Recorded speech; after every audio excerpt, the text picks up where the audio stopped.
All right. Let's get this started. I gotta go get my drone.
See if I can make this stream visibility public.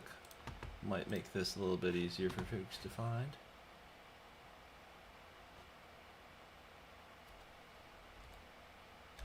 Stream bitrate is too high. Okay. Stop streaming then, I guess.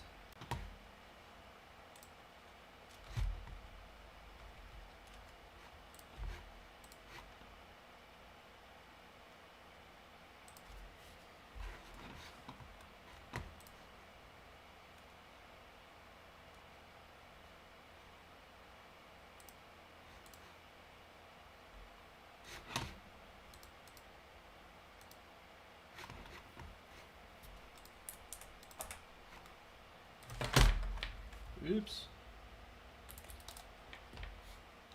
Where is the link to my live stream so I can do this properly?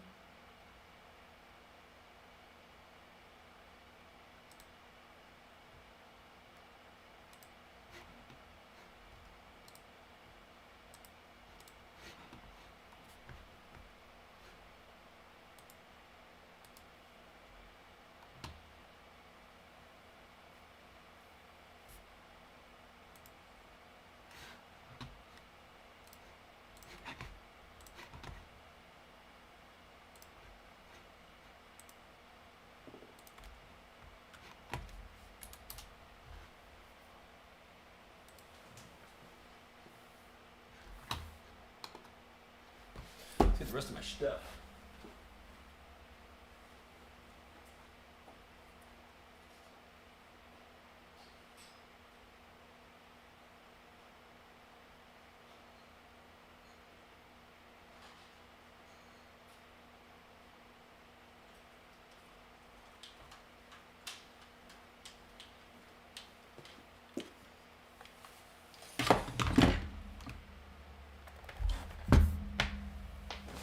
Okay, soldering iron's gonna help.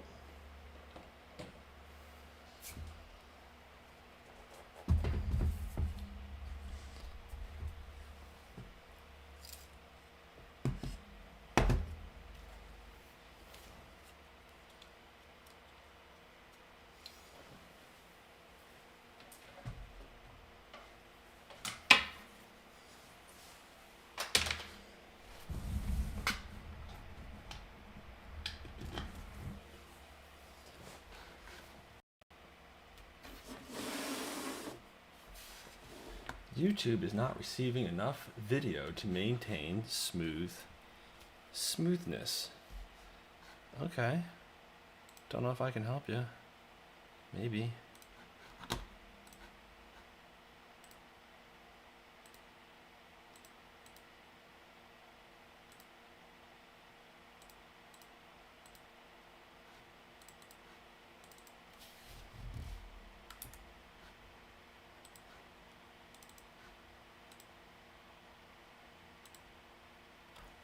Oh. Oh. Oh, is this working? Is this like... Does it let me do the 2 camera thing? It seems like that... This camera just went stupid. That camera seems pretty good. How do I work this out? Let's just figure it out live. No big.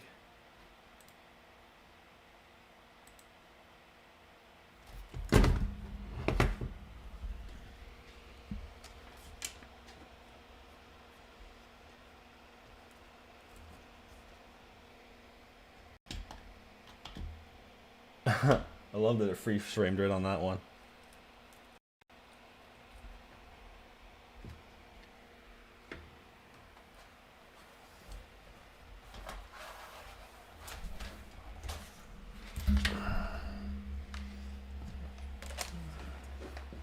Alright, so this should all have the juice.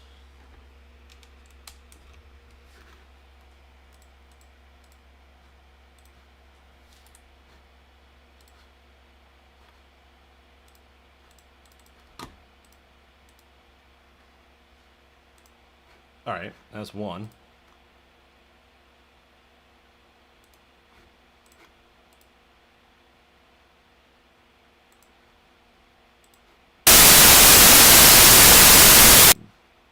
There we go. We should have some voice. Maybe we can hear that. Let's see if we can get one more capture device in here. See, this is 2143. So we do another video capture device. 2141. They don't seem to want to light up. What did I do bad?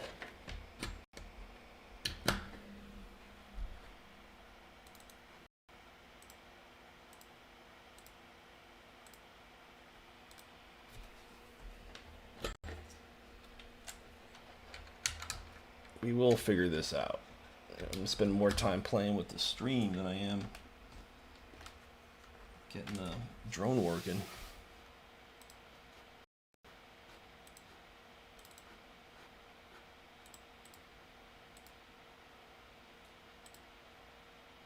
Oh, oh, oh! I broke it.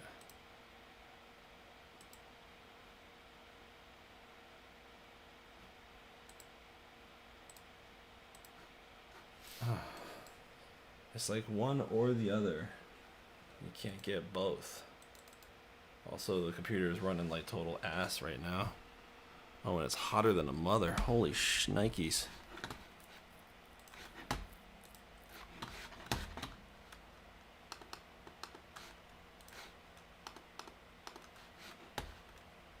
Let's close a few apps down. I only got about 1 million right now.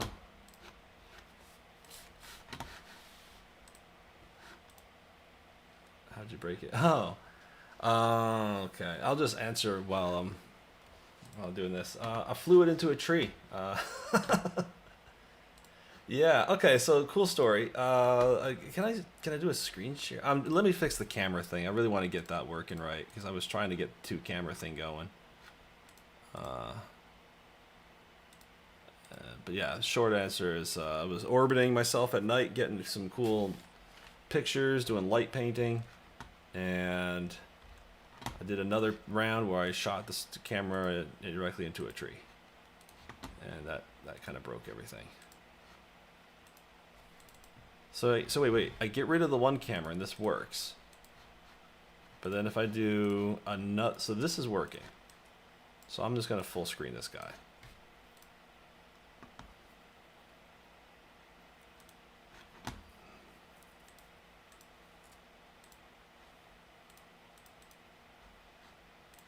Alright, so now I'm going to have the second one,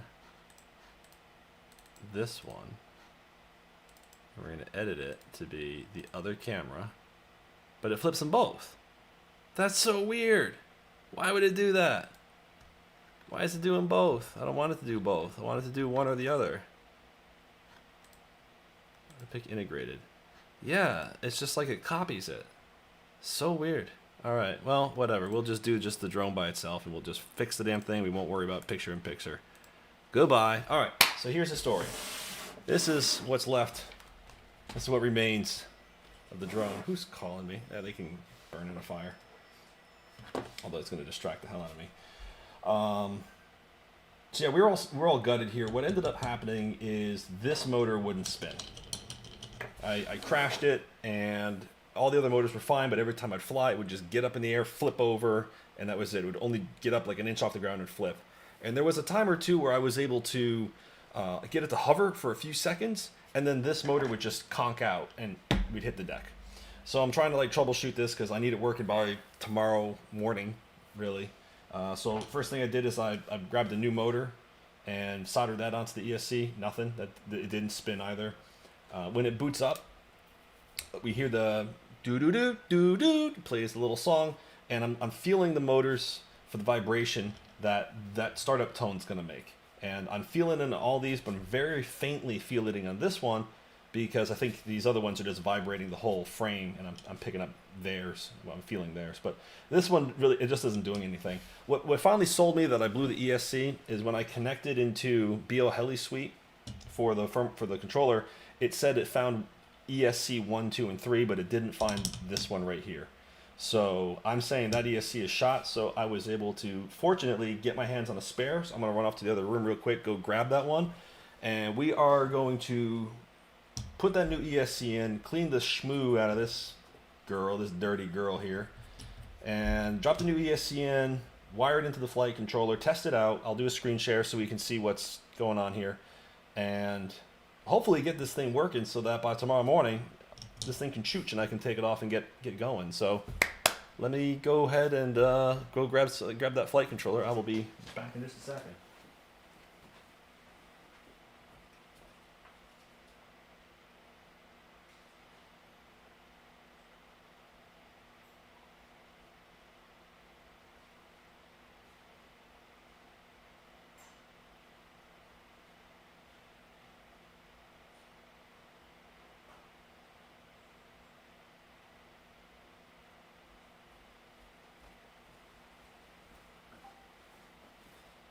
All right, we got a few extra parts, and I called it a flight controller. I was wrong. It's an ESC. There's a distinction. Here's the old one. Here's the original one. And what I am, so this is the section right here for motor number 4, and I was looking at all these different MOSFETs on it, trying to. It won't focus. I have it set to only focus at this depth. But looking at these MOSFETs, I don't see any exit points for the magic smoke.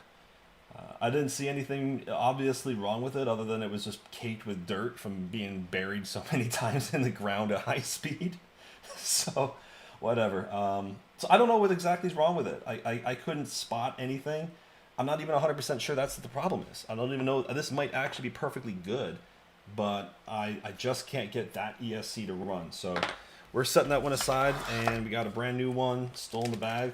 Watch it. Listen. This ASMR, this thing. Yeah. You hear that? That's the sound of fresh ESC. I'm going to tear it open right next to the microphone. Oh, you loved it. You loved it. If you loved it, like and subscribe and tell me in the comments how much you loved it. It's good for the engagement. Okay. So here's our new bad boy. This is a CL Racing 4-in-1 ESC. So it's comparable to the Sky Stars that I was using, as far as I can tell. But it should just drop in the same way. And I may even be able to reuse the wiring harness that's on it. So I think I may end up doing that. But this will just drop right on in here. Just like that. And we're good to go. So we're going to put some grommets on it. Get that settled in. I guess what I want to do first is get this kind of cleaned up. Get some Q-tips in here and kind of get some of the dirt out. Maybe I don't really care. I don't know. What do you think? What should I do? Should I do I have any comments running on here? Should give me some comments. Participants. Who's participating? Let me see if I can find anything. Oh, I don't even know how to see the chat. Weird. Whatever. Can I possibly get another I really want to know if I can get another camera running. I wonder if I can do the integrated camera and then take the tape off of it. You know what? I'll take it. I'll take it. We'll run with this. This will be fine. We'll just put my beautiful face up over here. Whatever. Whatever. This will work. We'll take it. Okay, so I got a big old mess of stuff right here, and I need to kind of get this thing cleaned up a little bit. And it is really dark in here. I'm going to go pump the lights up real quick so I can see a little bit better here.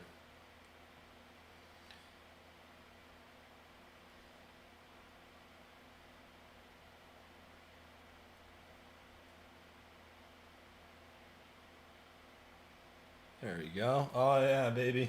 Colorful lights. That helps a ton. Sweet deal. All right, so what do we have in front of us here? I got the wadding of what all the electronics once were. I don't know what the state of these wires are going to be, if any of them snapped off, so I might be rewiring the whole damn thing. I really don't know. I took all the motors off. They're disconnected now. So the wires are still run, but they're just desoldered. So everything's free and should be okay. Honestly, I think what I'm going to want to do before I start soldering crap together is I want to take the flight controller and the new ESC and just connect the flight controller to the ESCs to this plug here for the motor signal, and see if the BL Heli Suite software can spot all 4 ESCs. If it's able to do that, then I know the other ESC was busted, and that this will actually save my bacon. So let me take a look here. I'm gonna see if I can do a little zoom action on this thing here. Well, I'm gonna just get real fancy. Yeah, let's see. What do we got here? Where's that manual focus? Whoa, okay. Oh yeah, baby. See, this is what no one else does in the YouTube realm, is they don't do the manual focus. That's how you get the good stuff. All right, so that's upside down. That's bad. So up over here, that terminal is where we're going to get battery positive and negative. And I got 3 tabs for each motor. So that's for motor 2, motor 4, right here. So there's number 4 on it, so on and so on. But this port right here is what's going to connect to the flight controller and pass in all the digital, the D-shot data. And we can see on this, it says M1, M2, motor 1, motor 2, motor 3, motor 4, current, telemetry, ground, and battery positive. So that's my pinout. And let me get the focus back here. Boof. There we go. The pinout's guaranteed to be different on the flight controller. So what's going to happen is I'm going to take this wire that I've already pre-fanulated and just jack it into here, and it's going to fit. But positive's probably going to go to a motor controller, and ground is going to go to something else, and I'm going to just throw a bunch of angry pixies into this flight controller and blow it just like the other one. So I need to make sure the pinout's right. I need to make sure what this flight controller's pinout is going to match up perfectly to the ESC. And I am completely clueless as to what that looks like. So what I'm going to do here is we'll get a little Google action going. Let's do a screen capture. Can I do that? Whoa, wonderful. That just kind of just worked a little bit, more or less. Yeah, good enough. All right, cool. So this is a Maytech F722PX flight controller manual. Yeah, it's a good thing to search for. How about flight controller wiring diagram? Yes, look at that. Google saves the day. And let's see if we can get the picture to come out. Yep, there she goes. That's the flight controller, I think. No, this is a foreign one. This isn't the one. Don't be fooled. Make sure you know you're looking at the right thing. All right, let's find it. Let's go right to Maytech Systems website. And it keeps taking me to this one. This doesn't look like what I've got. It's not the same thing. So I'm really trying to find the exact model on the manufacturer's website so I can get the right wiring diagram for it. And I'm pretty sure mine is this F7. No, it's not this one. It's not this one, because this one has an ESC built into it, it would look like. This, mine definitely doesn't. This is, here we are, F722PX, or HD. Yeah, mine's the PX, because it's the analog. And yeah, that's looking an awful lot like the one that we've got right down here.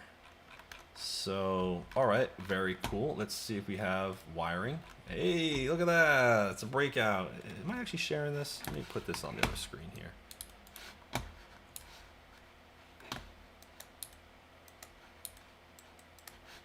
Oh, wait, my screen's all blown way off into the side of the world here. Oh, I see what's going on. I am terribly sorry. I am screwing up everything that I touch. Let's fix this, because I'm only showing like a little corner of my screen. All right, much better.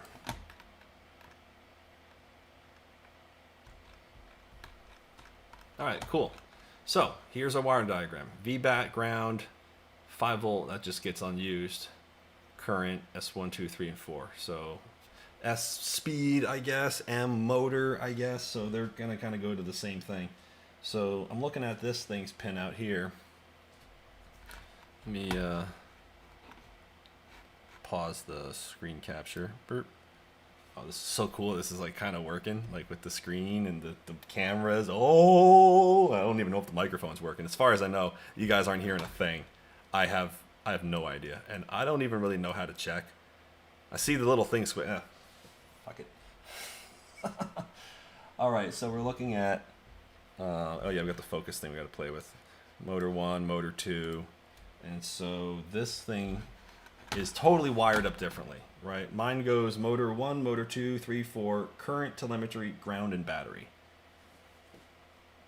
So yeah, that doesn't work. And this is interesting, because this is okay. You got a current sensor. This has a telemetry tab, but this doesn't.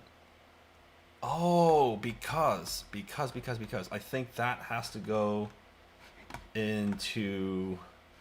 No, I was gonna put over here. So this is this section right here. Oh wait, you want to save it? Keep them. Do you want to save changes? I don't know. What changes did I make? Do you want to save changes? Discard them. Turn on the screen share. Yeah, cool. Turn off that one. There we go. Yeah, that works. All right. So I'm looking over. I don't see if you guys can see my cursor or not. Yeah, it looks like you can. So this section right here is the breakout for the pinout of that port that's on the flight controller that's going to go to the ESC. And I'm not seeing anything on here for signal. We need to get data back from the ESC. We're going to tell the ESC I want motor X to spin at RPM Y. But I need to get telemetry back so that it's going to say, the ESC is going to tell me, hey, you're requesting Y, but I'm giving you Z, or whatever the case is. And we're going to be able to see what the motors are actually doing. To be totally honest with you, I'm not sure where to go from right here. I'm a little bit weird about this fact that there's a telemetry pin on the ESC, but there doesn't seem to be a place to put it on the flight controller. So I'm not quite clear on where we're gonna make this all work. Looks like this is for the camera stuff. Yeah, it's just VBAT, ground, current sensor, RX3. RX3. Okay, RX is going to be, so there's UARTs and input outputs, and we have RX and TX. So the telemetry on this would be a transmitter. It's sending data out, and I want to get it into the flight controller on RX3. So where is that found? RX3 is right here. Beautiful. And there's the current sensor. So we are in business here. We've got ground. We've got VBAT. We've got 1, 2, 3, 4 motors. That's 6. And then we've got RX and current. So that's everything we need. I could solder this right onto the board, but I think what I'm going to end up doing, now that we know what the pinout's going to have to be, I think what I'm going to do, let me turn off the screen. I'm looking at this wire right here that they have that has the little blue line disconnected. That is this guy right here that I had put together to wire it up to the last flight controller I had used. See if I can get it out without breaking it. All right. So this is the little jam that remaps the flight controller's pinout to my last ESC's pinout. So I think what I'm going to do is just cut it right here and then rewire this plug that it came with. And that should give me the appropriate pinout. Should is the operative word here. Oh, wait, look at this, look at this. It comes with these little terminals. Like a make it your own damn self kind of situation here. Well, that's super cool, but I have no idea how to crimp these. So, I'm a little concerned. Yeah, if you see this one right here, the wires are straight through. Right? This, wire 1 goes to wire 1, 2 goes to 2, all the way through. And that's going to not fit the mapping to this flight controller. What would that be? VBAT would go to battery plus. All right, that would be right so far. Then ground would go to ground. Oh, wait a minute. We're on something. Current would go to telemetry. Telemetry would go to current. And then motors 4 would go to 1. It would just, okay, all the motors would be backwards. Telemetry and current sensing would be backwards. But at least the power would go where it needs to go. All right, yeah, it ain't going to work. So I'm going to go ahead and get my snips and nail this thing down. Or actually, maybe, is it already wired up right? This might actually already work. Let's take a look. First one is VBAT, so we got power. The next one is ground. And then this one is current. And current goes to the far end. And that would be motor 1. No, this thing doesn't line up at all. All right, so I'm going to go ahead. I'm just going to get my snips. I'll be back in a second. Pop this guy off. We're going to clean it up a little bit, get some heat shrink tubing on it, and we're going to rewire this thing so I can pop it into here, pop the other end into here, and then we can just boot it up and see if we can get data out of this and go from there. So I'm going to take a step out for just a moment, and I will be right back.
Alright, so if any of you guys who are watching were recently in my garage and helped reorganize everything, tell me where the heat shrink tubing is. because I sure cannot find it. Grabbed a few other things I'm going to need, but I'm definitely going to need to get my hands on that heat shrink. So, you want to reach out.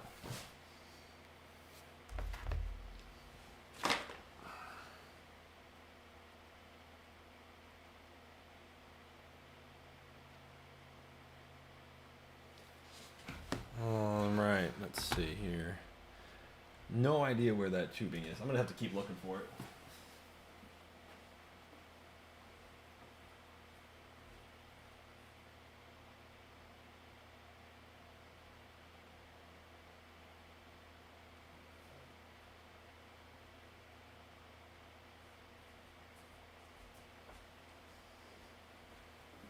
Alright, I'm going to kill the stream and start it back up, actually. Maybe not. Maybe I'll keep it running.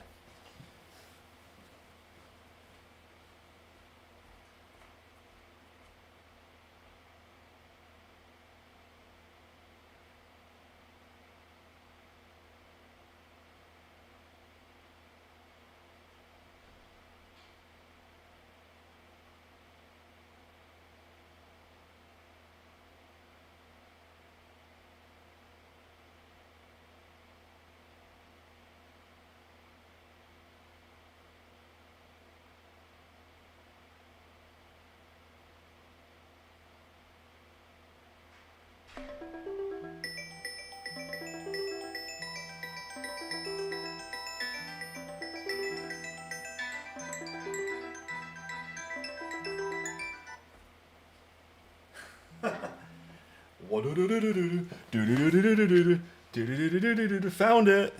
Found it. Found it. Thanks, Anthony. Appreciate it. All right, we got everything we need. Let's get this party started. So get my cutters out here, and hi caller, you're live. Yeah, you just hung up on me. All right, try that again. All right, let's get all of these done up right here. Oh, this wire is just like directly in the way, isn't it? Did I hit a button? Ignore. Escape.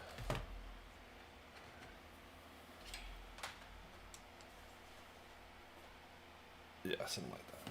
What did this guy say? Howdy, cool. Thanks for checking. All right, so I'm just going to kind of straighten these wires out a little bit because I didn't really do a great job laying it out the first time. We'll just go boom. Oh, that was not satisfying at all. It was supposed to go click. It's supposed to be a satisfying snap. Instead, I got like these crappy snips that just kind of chew at the wire. Ew. Garbage. All right, now I kind of want to save this plug in case I need this one later. Like, this looks super good and useful, and I think what I'm going to do is cut the heat shrink tubing off and go from there. And yeah, there's the delay. I have the latency set up. It's to be a little bit long, so that from the if you're sitting in the room versus watching the live stream, there's a little bit of a lag. But I'm going to go ahead and get in here. Let's see if I can do it like this. And try to get the heat shrink tubing to come off of the old one. So what I'm doing right now is I'm trying to salvage what's left of the last plug that I made. I may not have a lot of luck doing that though, because I used this heat shrink on it, and it is really on there, like, and the wire is very delicate. All right, I'm gonna call this one a loss, and I'm just gonna go ahead and manipulate the good one here. And I don't want to make the wires ridiculously long. Really, the shorter the run, the better. So let's just measure something out real quick. I'm gonna put the ESC on. If I can get it to fit. Boom. Get the flight controller on next to it. And So here's one of the problems I got. This, I had to, for reasons, like crashing and smashing my parts together, I had to epoxy this GoPro mount to the frame. So it's a part of the frame now. And as a result of that, the camera is part of the frame.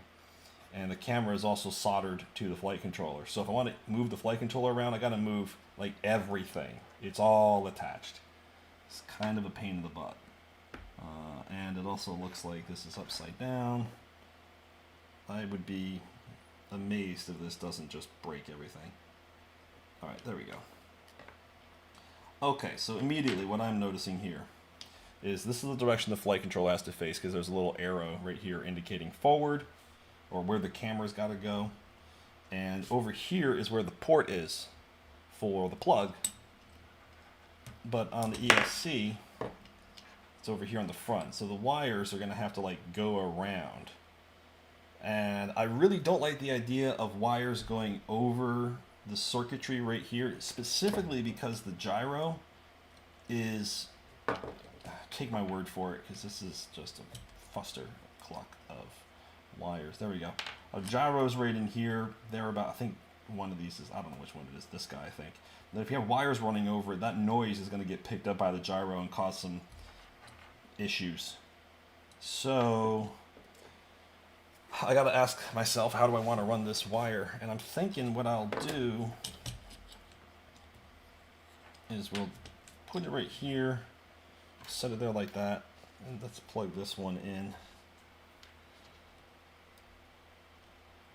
Right.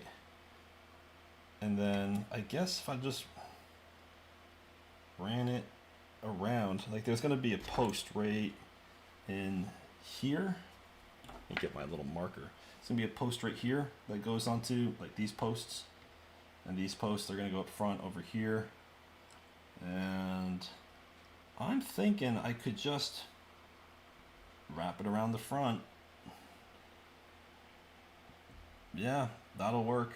And this way it's not going, because the other option is to go behind, right, and put it under, like sandwiched between the ESC and the flight controller that I'm holding. And that would be a little bit cleaner looking, but it's going to put the wires right next to that gyro. I don't want to do that. And I think I'm going to pull this in a little bit more. There we go. And maybe I'll fix the focus. That might be nice. Let's see. Do.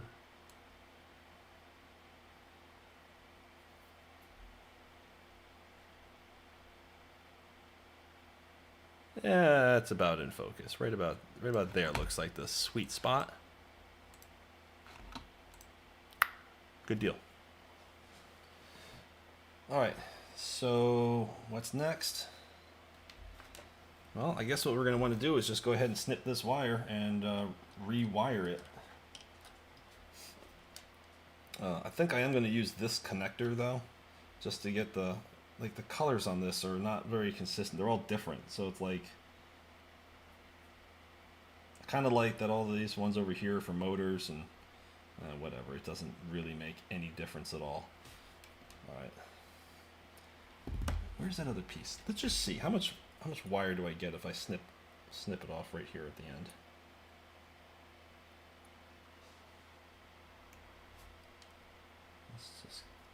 Let's just do a little exploration here and find out if I can actually salvage this old plug.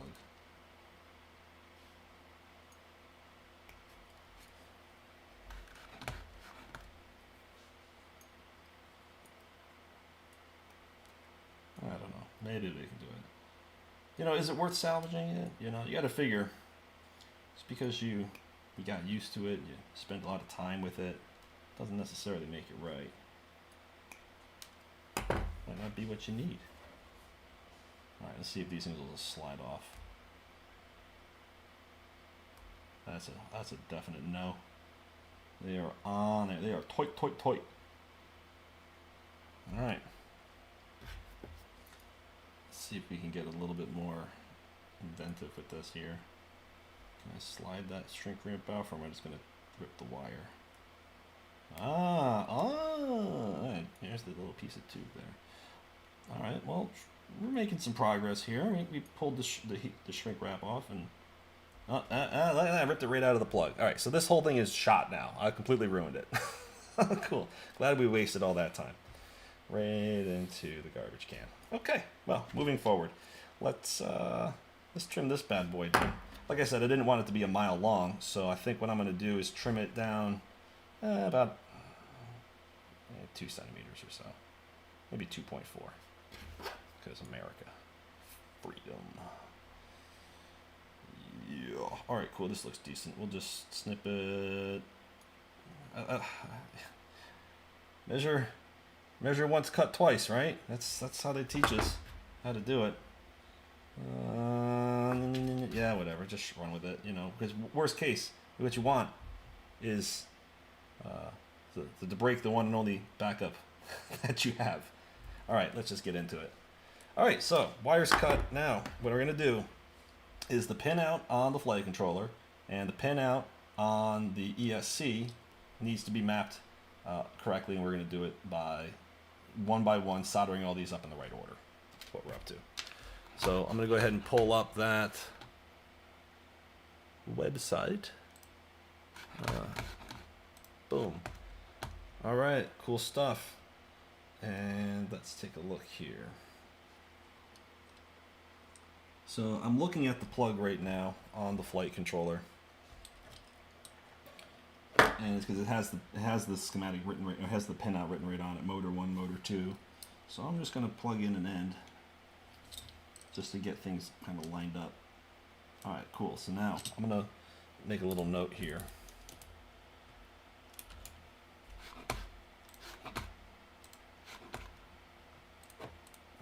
Nikes, yeah, you definitely didn't see all my work stuff there.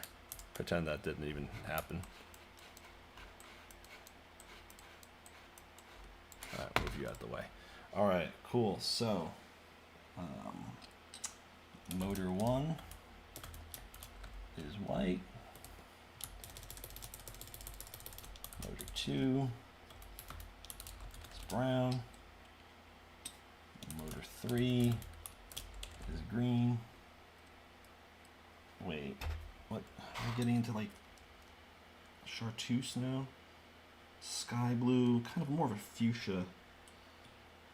I think that one's more fuchsia than the other one. All right, whatever. We're just gonna call it blue. All right, so the next one that comes after green and after blue is yellow, then pink, then black, then red. Yellow, pink, black, red. And what do they map to? Well, red and black, battery plus and ground.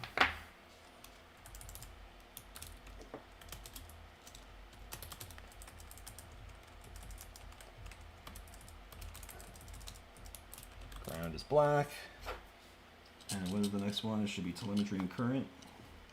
Or is it current and telemetry? Who knows? Don't pull by the wires, Chris. You saw what happened last time you did that. It didn't take a whole ton of force to rip that wire right out of the plug. It's just, you know, for future reference, if you find yourself having to try to salvage one of these little guys here, don't pull on it too hard. All right, so the next one, pink will be telemetry, and yellow will be current. Telemetry, current. And let's just do a nice little alignment here so everything lines up real pretty. Yeah, there we go. And we're going to do this again. We're just going to make a little mapping that says what is the wire color going to be on the other end, because we've got this whole rainbow. Oh, let me switch back over to this thing so you guys can see what I'm seeing. So we're going to take this rainbow thing, we want to map it over to here. So we're going to say we're going to need that that pin out on the website here. Back to the website. Okay. So this one has a red and a black, this one has a red and a black, so they are going to line up like this. Red's on the outside on both cases, so that works out well. Cool. Red, goes to red, black goes to black. Telemetry is going to go to RX3, but on the wire here, it's actually current sensor is the next one. So current sensor is going to go to, on this wire, it's yellow. Isn't that convenient? That lined up great. All right, cool. The next one is going to be a blue telemetry wire. All right, and then we have motor 1, 2, 3, and 4. This wants to go 4, 3, 2, and 1. So we're just going to have to crisscross a lot of wires here. So this is going to go white will be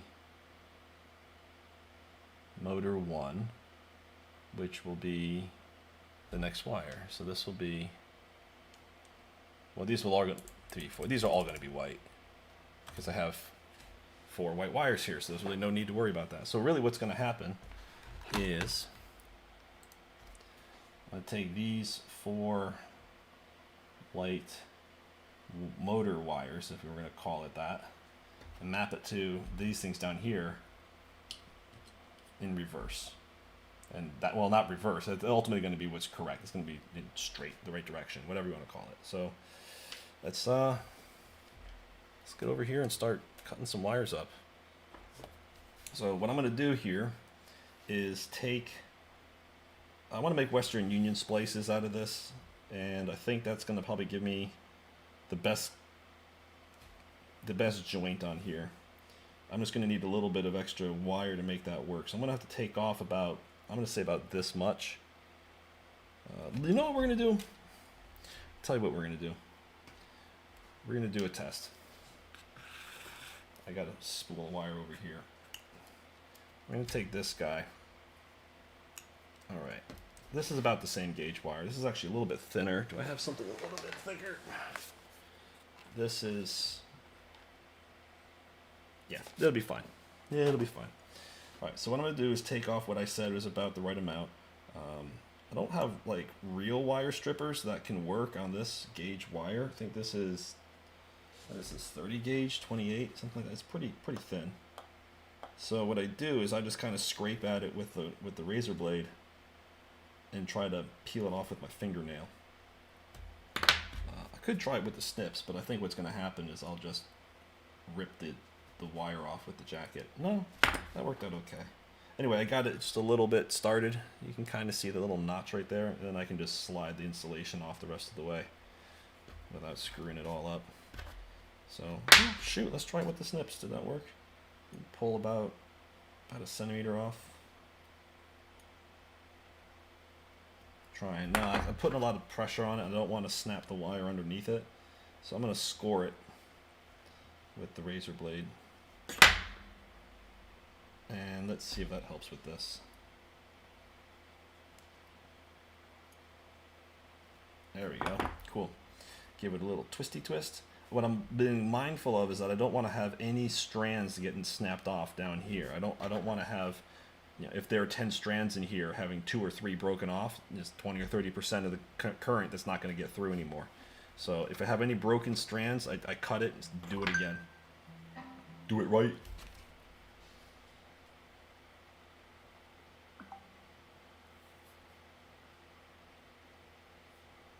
Hooray! All right, so Western Union splice. In case for those who haven't seen it, what you do is you're going to take your 2 wires and kind of make an X out of it, like so. And this wire is going on top of this wire, so it's going like this. I'm going to take the wires, and it's so hard to show you with my fingers in the way, but I'm just going to twist them together such that they kind of hook back on each other. This thing got all twisted up. Maybe this wouldn't be the best wire to do a demo on. If it had something a lot thicker, that might be easier. But I'll just do one right quick here. If I can manage to make it work. My fingers are just massive compared to these wires. Got huge fingers, man. Yeah, I can barely do this. Alright, so I'm noticing now this is actually going to be quite a challenge. Because if I got to do this for 8 wires, that's going to be a bit of a problem. So anyway, that's not quite a Western Union splice, but it'll work. So anyway, the wires are there. They're connected. I'll put some solder on it, and that'll be a pretty good bond there. I guess that'll work. The other approach I could do is just lap them over together and hit them with a dot of solder, but whatever. Let's just start trimming off the ends. I guess, I mean, I'm going to have that much exposed, and then let's put a heat shrink tube over it, and that should be fine. All right, let's get hacking. That's what I'm going to do. I'm going to do 8 of these. So I'll just grab the wire and get going. So yeah, I wish I had something to talk about. How was your day?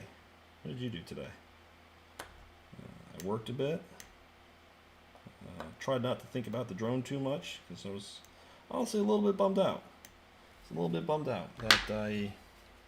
Oh, you know what? You know who's going to want to see this? I'm going to have to share this link with somebody.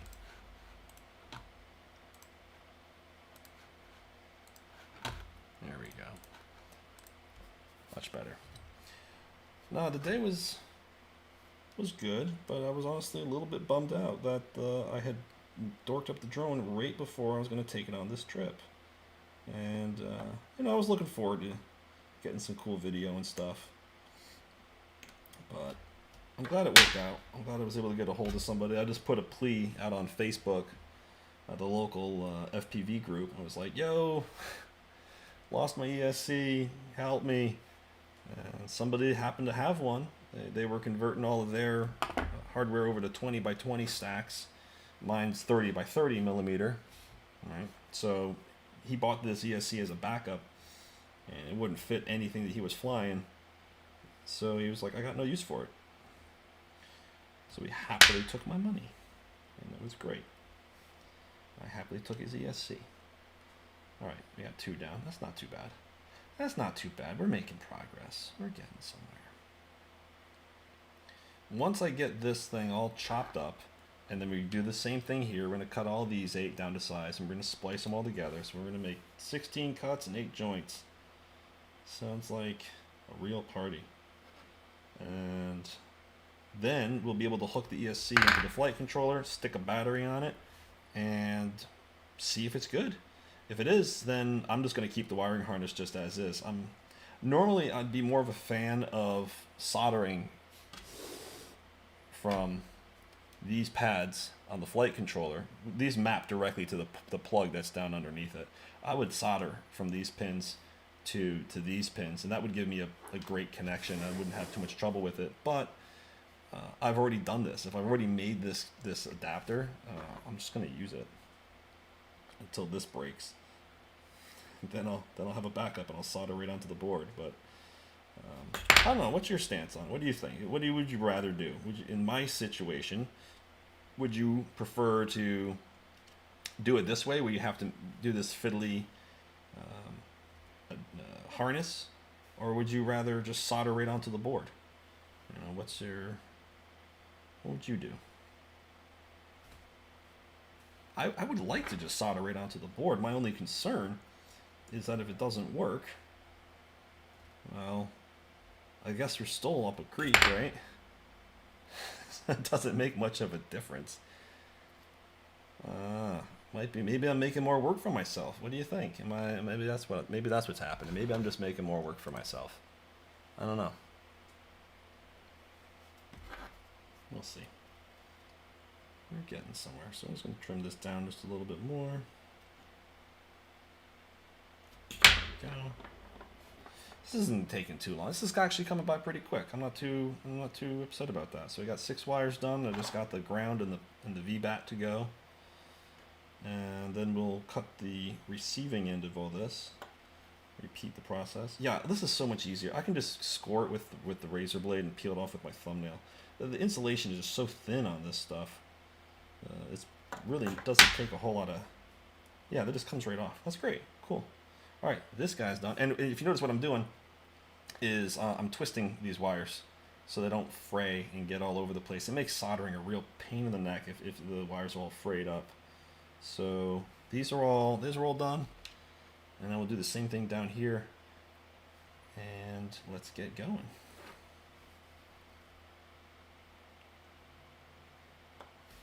trying to apply just enough pressure to only cut the insulation, but not really nick the wire, the metal wires underneath it. Is that, because I can feel them? I can feel the knife dragging against it. And I don't want to cut any of those strands because I don't have a whole lot of extra wire to work with on this. This little plug here, like, I mean, yeah, I do have the other half of it in case I totally screw this up. I've got one more shot at it. But I want to keep the wires kind of short. But, you know, when you're flying through trees, as I often do, you don't want your wires to get caught up on the scraggle. Old Mr. Scraggle, he'll come for you. He'll just be like a little goblin in your ESC, just, oh, this motor's not going to turn anymore. That's what they do. Scraggle Lord. I looked at the tree that I hit, and I can't tell if, like, I chopped the branches off or what. It's always interesting to see, like, what damage was done to the drone and to what it came into contact with. Alright, oh, that got all frayed up. Alright, there we go. That one's coming together. Cool. A couple more to go, and I got my soldering iron already over here. I'll get that heating up in just a moment here. We'll solder this up, and then we'll have a good understanding if this fixes the motor or not. If this doesn't fix the motor, well, then that's going to be a whole new thing to troubleshoot, and I'm sure you'll be along for the journey. What do we think it might be? Could the motor be bad itself? Well, we tried that, right? We tested that theory. We tried a different motor, one that was known to be good. I did use this motor previously on this same build, and I had replaced them all because I got one of my motors kind of screwed up from getting a lot of dirt in it. You know, these aren't land vehicles, Chris. These are drones. They're supposed to be aviators, not terrarian, subterranean kind of creatures. Whatever. I'll learn one of these days. Which button do I have to press to keep it in the air and out of the trees?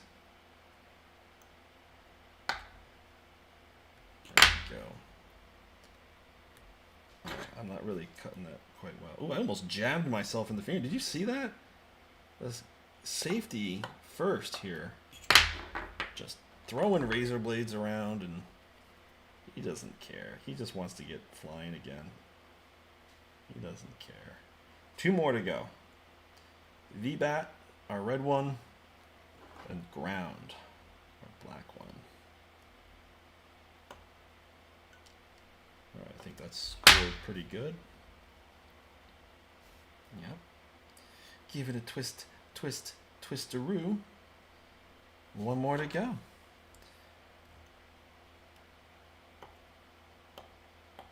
There we are. And we're in business. Cool. Now, let me just clean up after myself for a second here. I really need a garbage bag / right on the floor.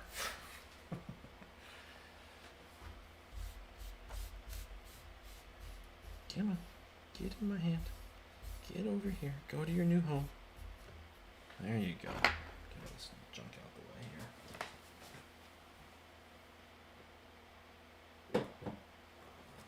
Yeah, we'll just throw it over there for now. Why not? All right. Now, right about now, I think a set of helping hands is going to come in handy. So we're going to go bust out this guy.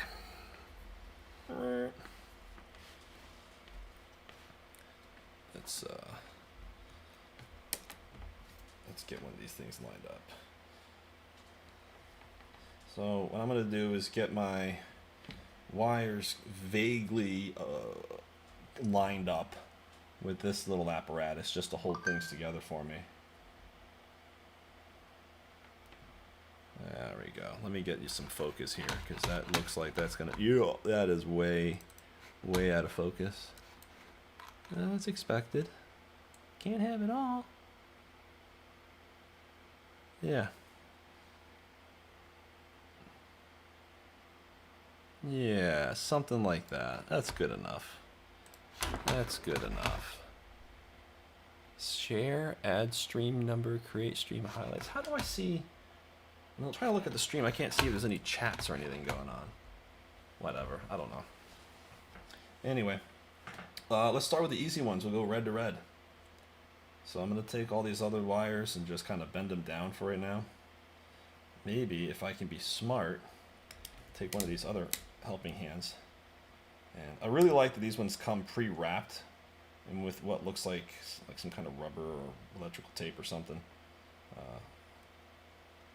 so that they don't cut the wires up too bad. There we go. We'll take all of these guys.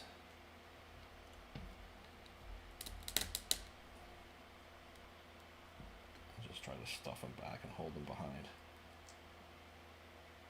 Wow, this little tool is pretty handy. That's working out all right.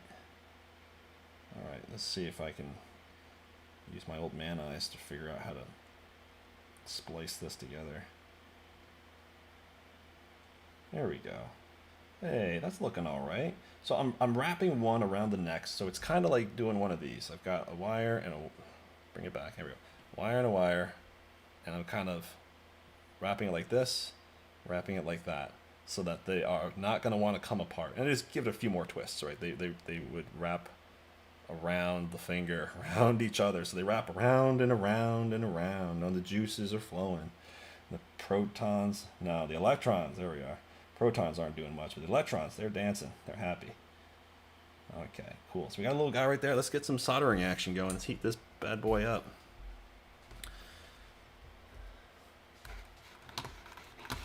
There are unsafe changes. Do you want to keep them? Yeah, sure. All right, we're heating up. Looking good. Get warm, get good. I do like using flux every which way I can. So we're gonna go ahead and just put a little dibbity dab of flux on that bad boy. Makes such a difference. I've tried soldering without it, and it's damn near impossible. It's just not worth it. It's just not fun, not enjoyable. There we go. Uh-oh, I gotta. Oh, I did something stupid here. This is often the case. Okay, there we go. All right, soldering iron's all topped up. Let's. Oh, you know what I need to do? I gotta wet my little diddly doo.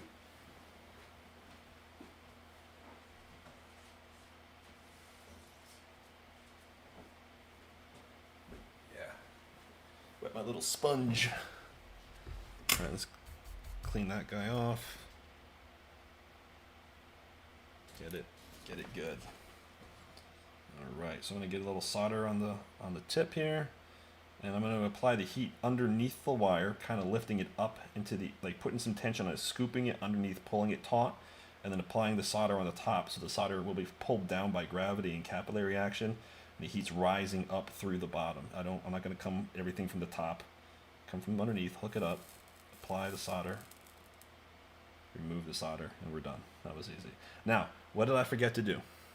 What did I just forget to do? Put the damn heat shrink tubing on. I'm going to forget that for like 7 more wires. All right, so let's go take it all off.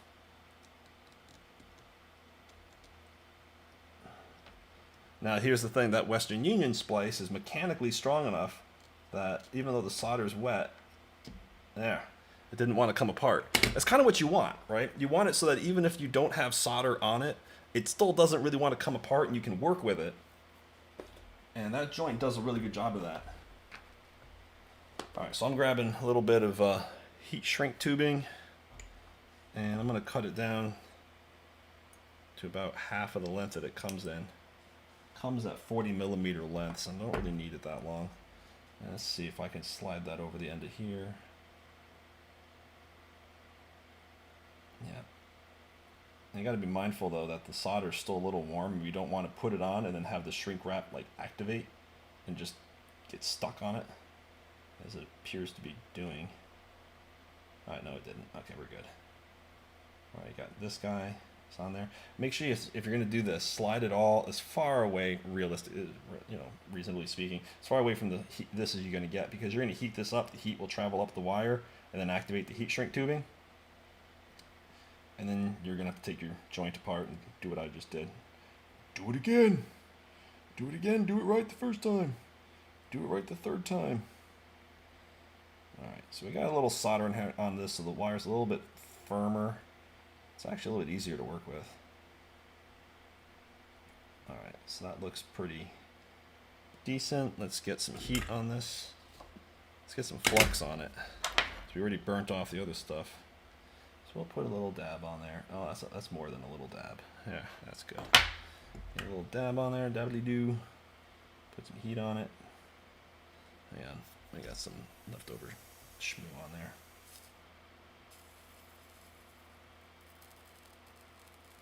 All right, that one is good. And I'm gonna let that cool off for a minute. I don't think I'm gonna bother putting the heat shrink tubing and doing each one individually. I'll probably just line them all up in one go and then just hit them all with a lighter. Does that sound like that's reasonable, or should I do them one after the next? Well, let's do them one after the next. Let's try it that way. Let's see if that makes it any easier. It's a little hard getting it over, trying to slide it over the solder joint. The solder joint made the wireless a little bit thicker, so it's kind of hard to get this little tubing on it. It's kind of getting on there. I just want to make sure I'm covering up the joint all the way. See, there's like a blob of solder chilling out right there. And we just cannot have that just chilling there. See if I can heat it up and get rid of it. Oh, no, no, no, not to the tubing. You're going to heat the tubing up. See, you got to be smart about this, Chris. All right. Well, yeah, I'm just trying to smash it down. And this thing's got like a little stray strand. Yeah. This tubing might be just a size too small. Maybe that's my problem here. Yeah, it's like bunching up on it. I can't, it's shoot. This part of the splice is just like bulbous, and it's like, yeah, you can see it. So when I put the tubing on it, it just gets stuck and it doesn't want to get over it. It's like, you got to learn to let it go. Shrink wrap tubing, you got to learn to get over it. You know, it's not the end of the world. It's not the end of your world if you don't fit right away. We're just going to cut that piece off and just not ask too many questions. Yeah, there we go.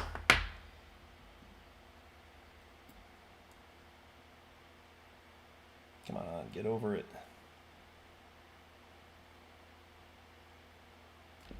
Come on, buddy.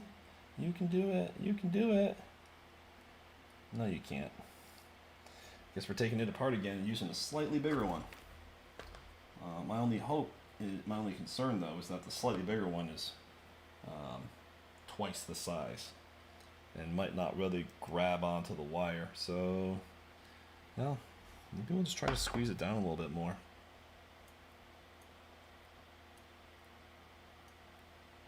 You ever go to like a gas station or a Subway or something like that and you just got to use the bathroom? It's like a legit emergency. You wouldn't go otherwise. And they're like, well, you got to buy something. I'm like, well, you know, I get it. I want to support you and everything.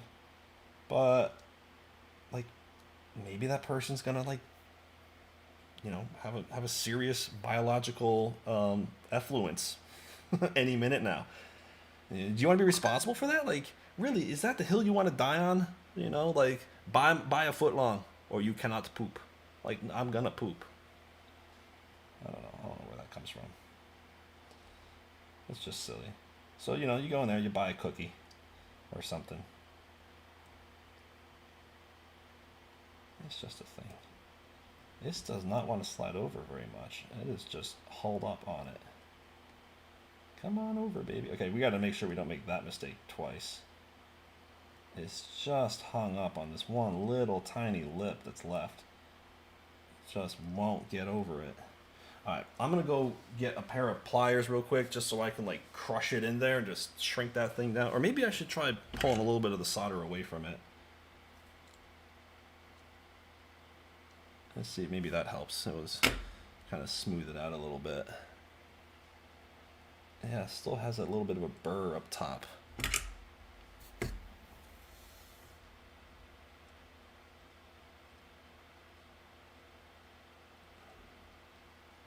It almost seems like I'm just making it worse. Oh yeah, you know what? I think it's because what's happening is that splice is like sticking up in the air like that instead of being wrapped over smooth. Yep, that's what's happening. I'm gonna go get a pair of pliers and just squeeze it down. I'll be right back.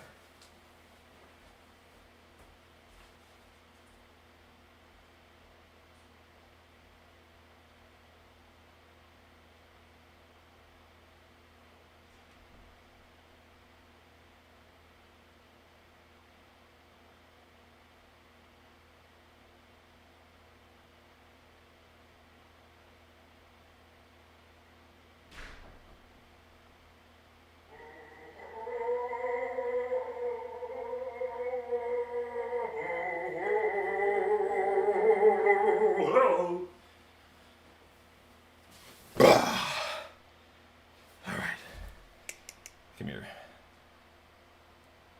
Let's give you the dentist treatment. Come on in, let's just start yanking.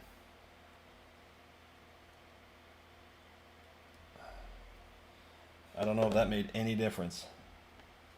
Alright, I'm going to give up on this one. We're just going to try a bigger piece of heat shrink, so I'm going to just cut this guy loose. There we go. Or maybe we can try straightening it out a little bit. Getting a little twist in there. Twisty twistaroo. I'm going to give it one more go. I think what I'm going to do, however, is take this little bulbous nugget that's on the end and just say bye-bye to that. There we go. And you know what? We're just going to lap it. I'm just going to overlap it.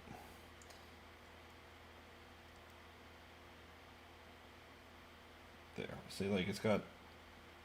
I'm not a huge fan of that approach because it's just going to be all fiddly and near impossible to get it to hold still long enough to actually put solder on it.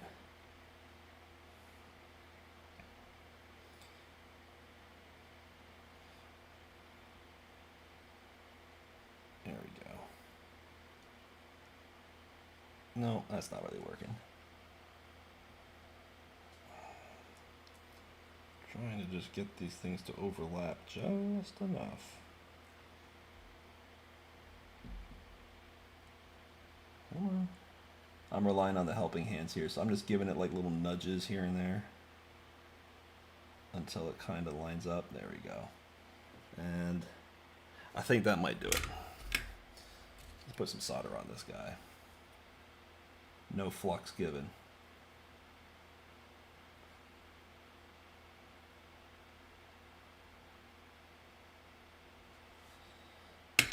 See, that hold on partly to mostly. Can we get the sheet, the shrink wrap tubing over it?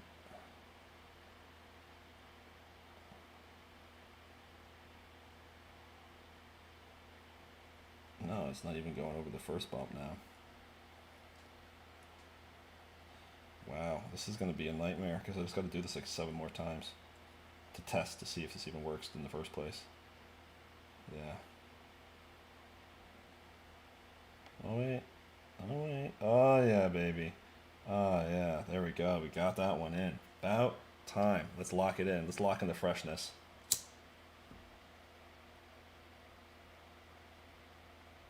Alright, probably shouldn't have done that directly underneath the webcam, like, just, here you go, wonder why the picture's all melted, weird. All right, one down. So what was the next step we had to do? I'm gonna look at my little cheat sheet that we made here earlier. All right, so bat plus is red, so next one ground, black goes to black. So let's go free up that guy. Which is right there. I guess this part will get easier as I do more wires as they kind of get out of the way. Alright, so this needs another little twisty twistaroo. That looks good. And pull this guy back. All right. Now, we're going to put the heat shrink tubing on first. Thanks for reminding me. Appreciate it. Going to get that heat shrink tubing on. And what we are, just as a recap, do we need a recap? Nah, I think we're good. I just want to make sure I'm staying on target here.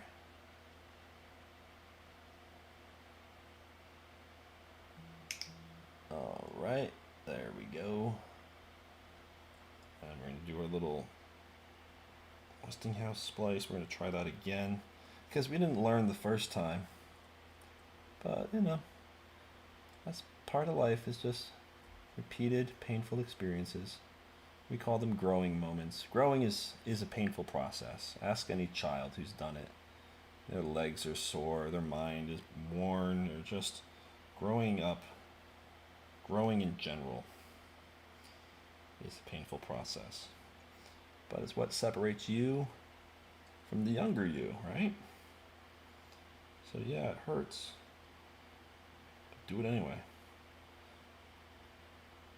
So we're gonna try to find a way to make this thing work a little bit better. I wonder if I were to just do this. What if I made a hook and hooked the two things together and kind of folded them over each other like I described with my fingers? Yeah, that's kind of exactly what I'm looking for. And that will work. Let's get a little flux on there. Skirk, skirk. Cool. Clean this soldering iron up a little bit. Okay, hook it up. Put a little heat on it.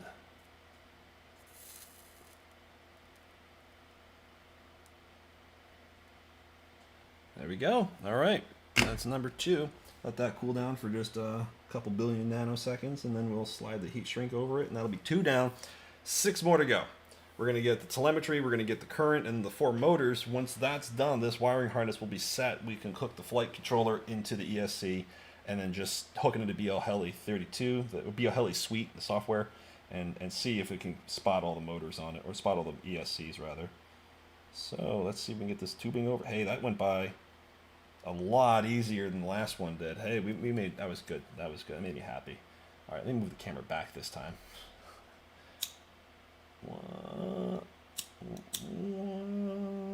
Yeah, there you go. You're done.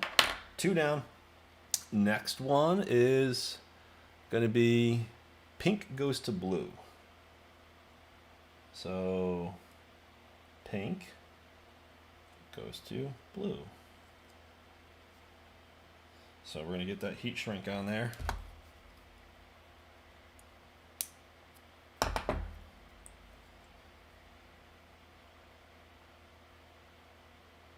There we go. I can't tell you just how much nicer it is having a decent soldering iron, or soldering tip rather, because it was the tip. I had a Weller before this Hacko. You know, I mean, heat is heat, right? It's like the soldering iron is going to get hot. The stove gets hot, right? It's the tip that makes the difference here. And the tips in that Weller that I had were just shot beyond belief. But fresh soldering iron means fresh tips, an expensive way to learn that lesson, right? So I got that, and the fresh tips make such a big difference. And then throwing some flux on there, it just goes from what seems like super challenging to possible, you know. Anyway, see what I've done here is I've made these 2 little hooks, and I'm just going to hook the 2 together like that, and then just kind of crimp them down a little bit, put a twist on it, get it good, so that I can let go of it, and it's not going to just spring load shoot free, right? It's like it's in there pretty good, and it's compact enough, squoze down enough, doesn't have anything sticking out, so I can slide the heat shrink tubing over it. So I think that's going to work fine. We're going to find out in a second. Let's hit it with a little dab of flux paste, put some heat on it, scoop it up. We got a big old wad of solder on there, big old solder booger.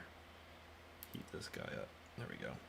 We're going to put the heat on the bottom, put some tension on it, lifting it up, and then insert some solder into that and let it flow in. That's it. That's all she wrote. That's all it needed. Let's go ahead and touch it real quick. Let's stick our fingers like right in the hot, melting 625 degree solder. Let's just dive right in the moment you take the heat off. Man. No, I didn't burn myself this time. I've done it plenty of times before. All right. There we go. That one's on too. Dude, this is going by pretty great. I'm happy. Okie dokie. What's the next one? Next one is yellow goes to yellow. I'm kind of digging this color scheme. Kind of happy about this. And then after this, then it's just the ESC wires to go.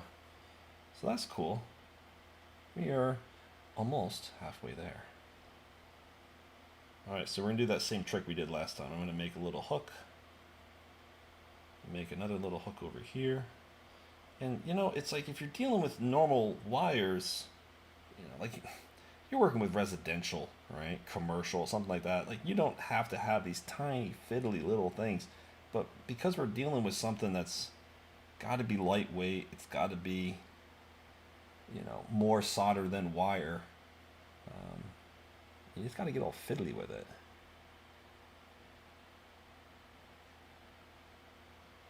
I'm going to say that looks acceptable. Let's get some paste on there. I'm not a big fan of this process. Oh, that's way too much, and I broke it. I'm sure this is fine to, like, you know, get on your fingers. Yeah, whatever. I hear it's only corrosive in its liquid form. So I don't know what phase you would call this. It sure seems like a liquid to me.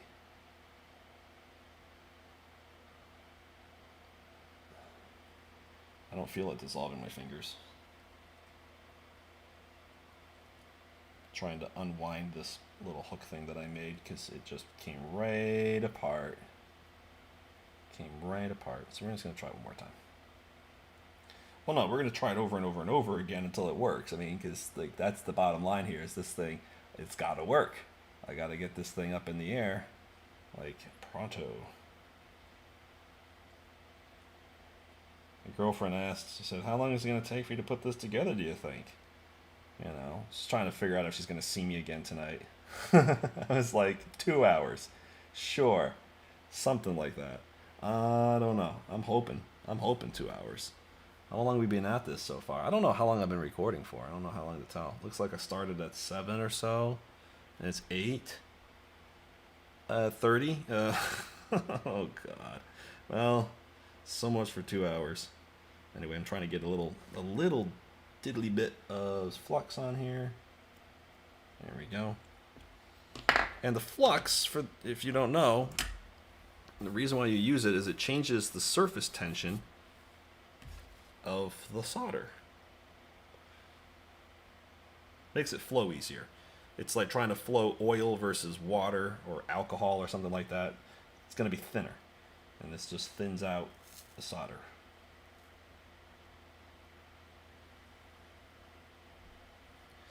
Therefore, allowing it to get sucked into the woven fabric of metal wires.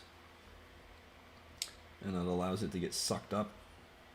And go from there. Oh, and you know what? You know what I forgot to do again? Heat shrink tubing. Didn't put it on. Got to do it again. Take it apart. Do it right the first time. Should really be wearing goggles when I do this.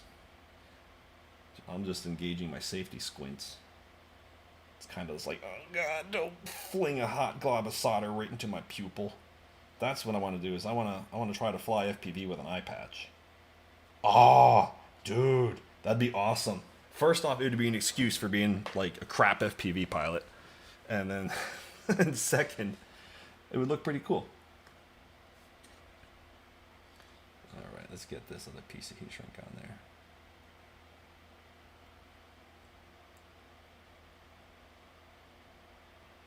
So we got this one coming together, feeding it through. There we go. Okay. There you go. Let's make that little hookity-doo. Put one over here while we're at it. Scrunch them up, fold them over. So this is not a Westinghouse splice, but it's pretty close to it. It would have more twistifications otherwise. I'll pull this a little bit tighter. Maybe I'm going to squeeze it down a little bit with those pliers. Trying to get rid of the, it's like bulging out and it's not quite lying flat. And it's got solder on it already, so it's pretty firm. I just want to make sure I'm able to slide the heat shrink over it when I'm done. And I'm thinking that's going to be a big old maybe. Let's see if we can squeeze that just a little bit more. Yeah, let's try that. Let's get some heat on that. Let's get some flux on that. There we go, a little dib-dab-doody-doo for you. And scoop it up. There we go. It's kind of cool. If you manage to look through all the smoke and stuff, you can actually watch the flux boiling off and then the solder just like flowing into all the little cracks. Oh, it's kind of cool. Although I'll tell you what, that bulbous looking chunk of solder there is suspiciously large. I'm not sure if I'm going to get this shrink wrap tubing over that. That's a hard no. Same problem as before. Let me take a little bit off the top.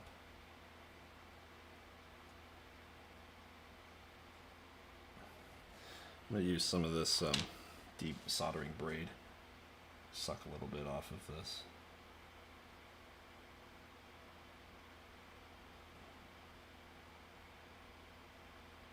There we go. Let's see what that does. Can we get it to come up? Oh wow, this just made things way worse. Cool. What else is new?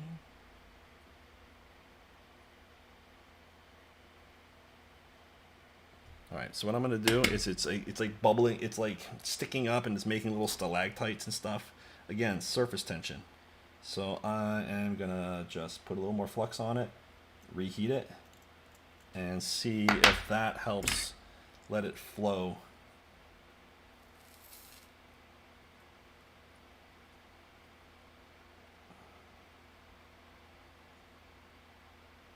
No, that wasn't it. It was actually just the wire sticking up, but I think I may have repositioned it to work a little better.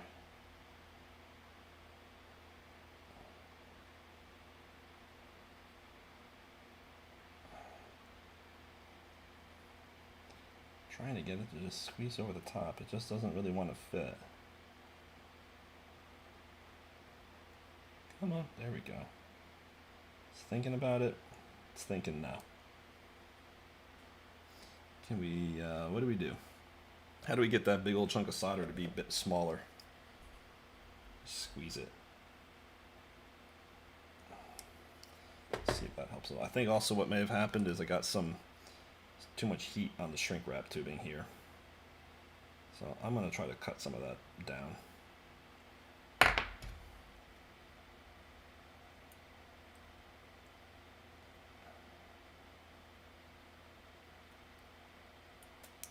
There we go. There, split it open a little bit in the end. Come over. Come over. They don't want to come over.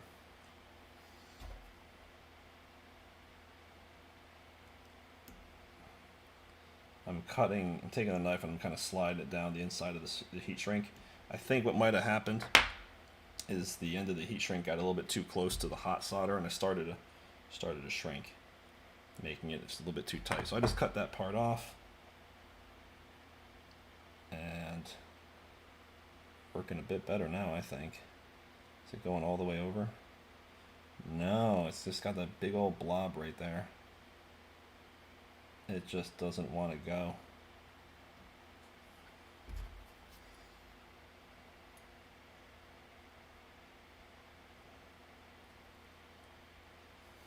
Come on.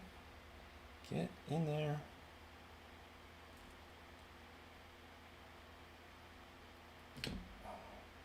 putting a lot of tension on that wire. I'm afraid I'm gonna cut it.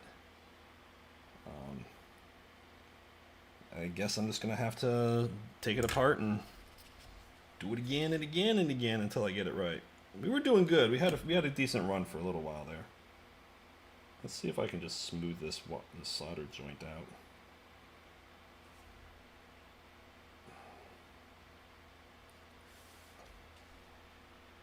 Yeah, if I can just get it to be just a little bit straighter. I think what's happening is I have the wires, I want them to be like overlapping like this so that they're kind of smooth. But what's going on is it's going up like this. And so the heat shrink tubing is getting caught, you know, in this area here. So I need to try to get them lined up and flush with each other, parallel.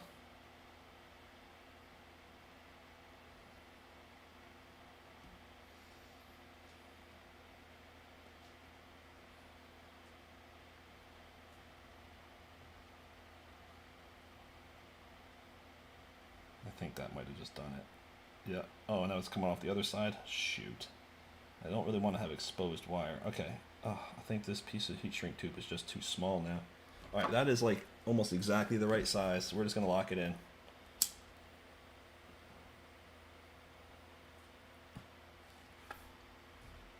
Good enough.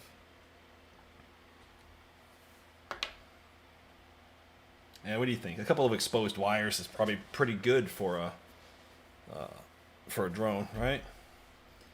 So it looks a little exposed to me, especially down here. Oh, it is definitely exposed. Damn. We got to cut it off and do it again. We tried to make it work. We really did.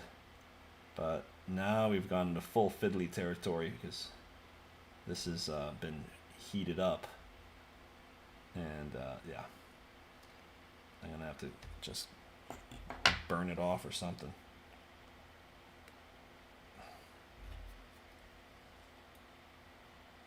I don't want to burn it off. I just want to peel it off. All right, old man, can't see. You got to put on the googly eyes. Can't actually make out what I'm doing. There we go. These things help tremendously, just so you know, in case you were ever wondering. I'm just trying to cut that heat shrink tubing off that I just applied, but I'm trying to do it without cutting into the wire beneath it. So I don't want to cut into that insulation. It's just fiddly. Fiddly as all get out. That's okay. All the good things in life are fiddly. Analog.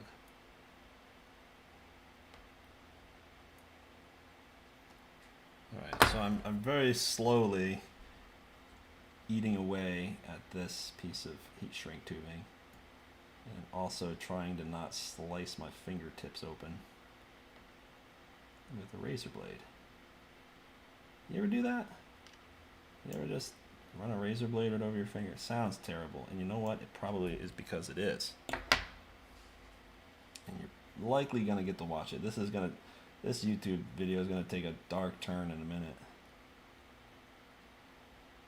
So I'm gonna have some colorful language too if I do manage to nick myself. Alright, so it's starting to come off. Alright, cool. We just like disintegrated it. Cool. Whoops. We're losing our stuff. Alright, cool. I think that's all the heat shrink. Hooray for having a little bit of fingernail. Rip to anyone else that just eats theirs off. Sucks to suck.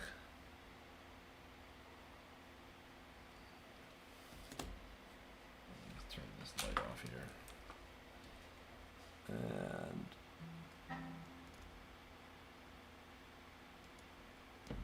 there we go. Text message.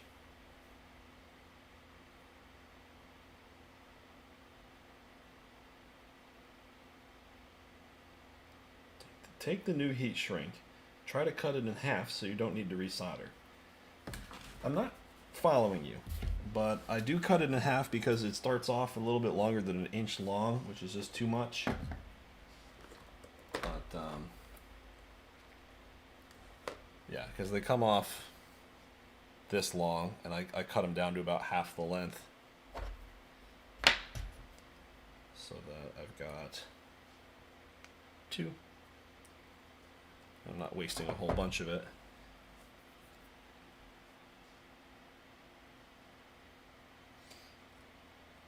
Alright, let's get this piece back on, get a new piece of shrink wrap on there.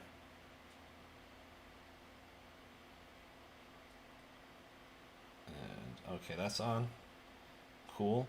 This is a lot of exposed wire. I think I may have actually cut some of the jacket off doing this, which isn't really the worst thing in the world, because it's giving me more material to work with, so I'm pretty okay with that. So now I can actually do what appears like a Westinghouse splice, where you actually do a few wraps, and that's looking almost respectable. Let's just try to slide it over to see if it works at all in the first place before I put solder on it. A few turns there, and it's jammed up because this little piece is like sticking out. Just keep squeezing it. When I put some solder on it, that should smooth things over, but it also bulks it out. And this is just, I wish there was a size in between. I got the 1 millimeter diameter and then the 2 millimeter diameter, and because it shrinks by 50%, the next size up is not going to be good enough. It's going to be too big.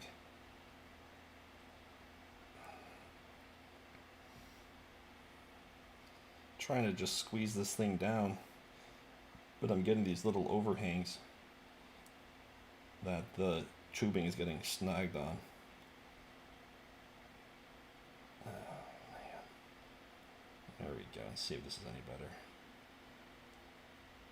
No, it just keeps getting hung up on these little snaggles. Scraggle keeps killing me.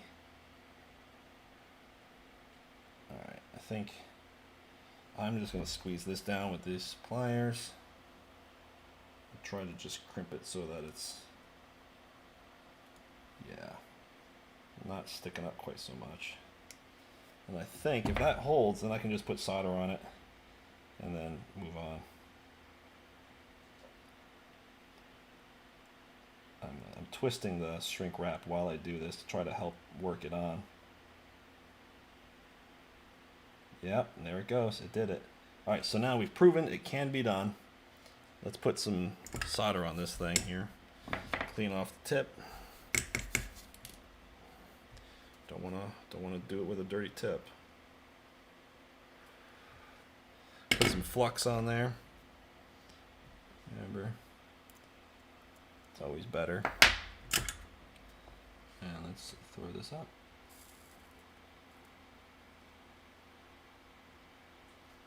Okay, give it a second to cool down. Try the tubing.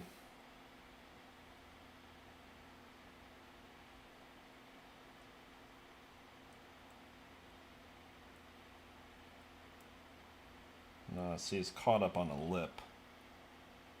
I'm gonna need my glasses. It's just not, it's just too small to see. There we go. Oh, this makes such a world of difference. What are these at? I think these are like 6x. 6x what? I don't know, but yeah, it's still just a little bit fiddly here. See if I can try to. Oh, we're getting somewhere, and we did it. All right, woohoo! Look at that. All right, who wants to cue the music? We're halfway there. Little Bon Jovi, come on. All right, halfway there. So this would be enough to power up the ESC, well, almost power up the ESC, and not enough to drive the motors. So we got to do that next. So I got to look at this schematic because I forget the order already.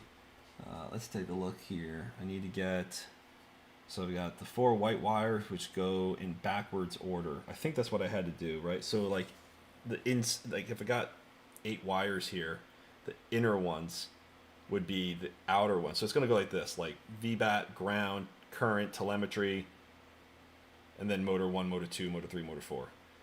So that's how I'm going to do it. So it looks like what I'm going to have to do is go the outside white one to the inside white one. And I'm just going to double check something real quick right before I go screwing everything up.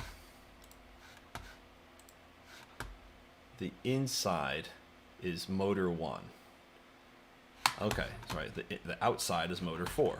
Okay. So if I look on the flight controller, the outside is motor 1. And the outside is motor 4. So it's just backwards. Okay, cool. So we're going to go inside to outside and flippity flip. Sure. All right. So here's our first motor wire. We got a little extra. We got enough extra wire here that we can do. We can do this without needing to have an electron microscope.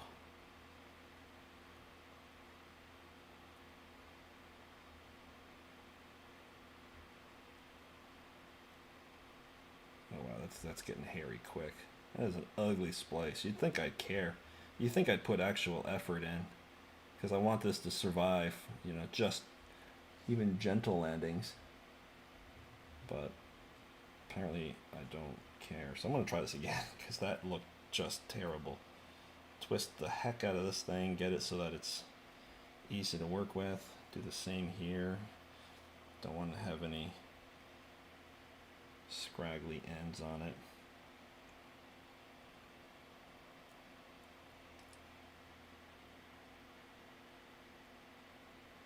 Let's try that hooky maneuver. We did that before. We had moderate success. So let's try that hook trick again. Again, it's probably not the best approach, but given the size of these wires, it's just really hard for me to see what I'm doing. So I'm trying to work within the confines of my fleshy mortal body. Yeah, I think that's going to work. And then you throw a little blob of solder on it, we're good. But, did you catch it? Did you see what he did wrong here? He didn't put the damn heat shrink tubing on. You know what? You always figure that out. At least I got it before I started soldering stuff.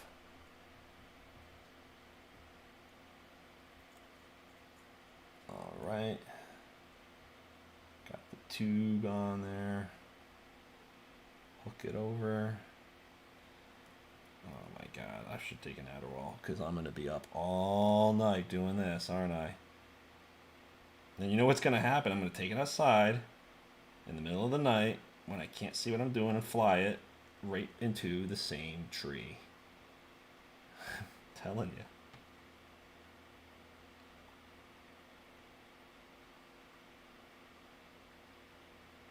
All right, that's looking decent right there. That's looking acceptable. Let's put a little flux paste on it. Get some heat on here.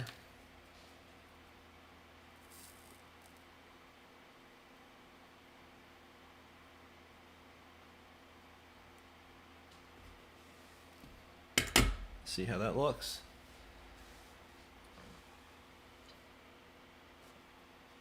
It's on there all right. Let's put the tubing over it.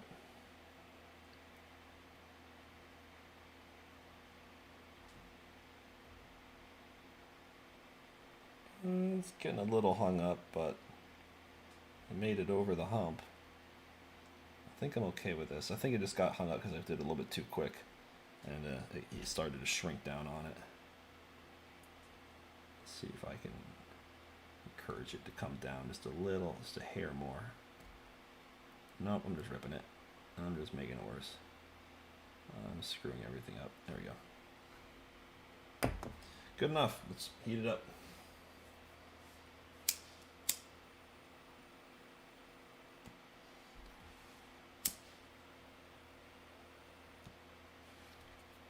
There we go. Motor 1. Really hot. was just on literal fire, Chris. So, be mindful of that.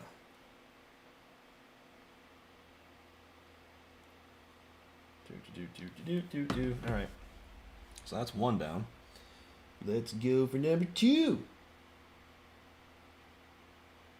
I think. 1. No, we want to go for 3. There's the one. That's the first one. That's the second one. What is it? I can't even really tell. That's the second one. That's the third. Oh, shnikes. Did I screw it up already? Yep. Totally screwed it up. That's the wrong one. I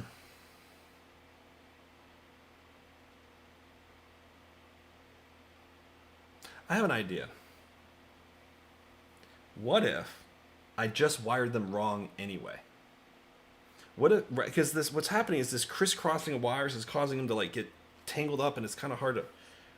I guess the bottom line is it doesn't really even matter, because when the flight controller says motor 1 starts spinning at this RPM, and it sends the signal to motor 3, yeah, that's an issue. The aircraft won't work. It won't be controllable. But if in software I say whenever you talk to motor 1, actually talk to motor 3, then the flight controller sends it to motor 3, which is incorrectly mapped back to motor 1, it works. 1 goes to 3, goes back to 1. I can remap it in software. So I'm inclined to do that. Rather than wiring this thing up correctly the first time, I could just wire up in any old order, it doesn't matter, and then just remap it. It'd be a pain in the neck if I have to do a firmware update. I have to remember, like, hey, get the motor mapping right.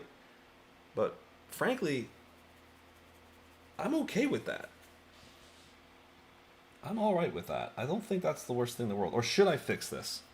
I don't know. What should we do? Should I cut this tubing off and then redo it and put it on the right one? Or just move it forward and fix it in software? Moment of silence. I'm gonna say fix it. I'm gonna say take it apart and do it again. My concern though is if I do that, if I rip this wire, then this whole harness is toast. All right, things gonna be the wrong side. Maybe not toast. Maybe that's over exaggeration. But like I don't like it works right now, and I don't want to risk screwing it up. I only got 3 more wires to go. I'm gonna do it. I'm not gonna put them all wrong anyway. I don't think it's gonna even make a difference, and I'll just remap it in software. I've had that happen before when I broke a solder tab off of a motor 4. So what I did is I soldered up to motor 5, because this flight controller goes up to 10 motors. It's just kind of ridiculous. So I wired motor 4 to motor 5, and I told the software if you're trying to reach motor 4, it's located where you thought motor 5 was. So it wasn't a problem. It worked just fine. So I think that's what I'm going to do. Yep. So that's one down. So we'll just wire them up in any old whichever order. It does, nothing matters anymore. Life is meaningless and random.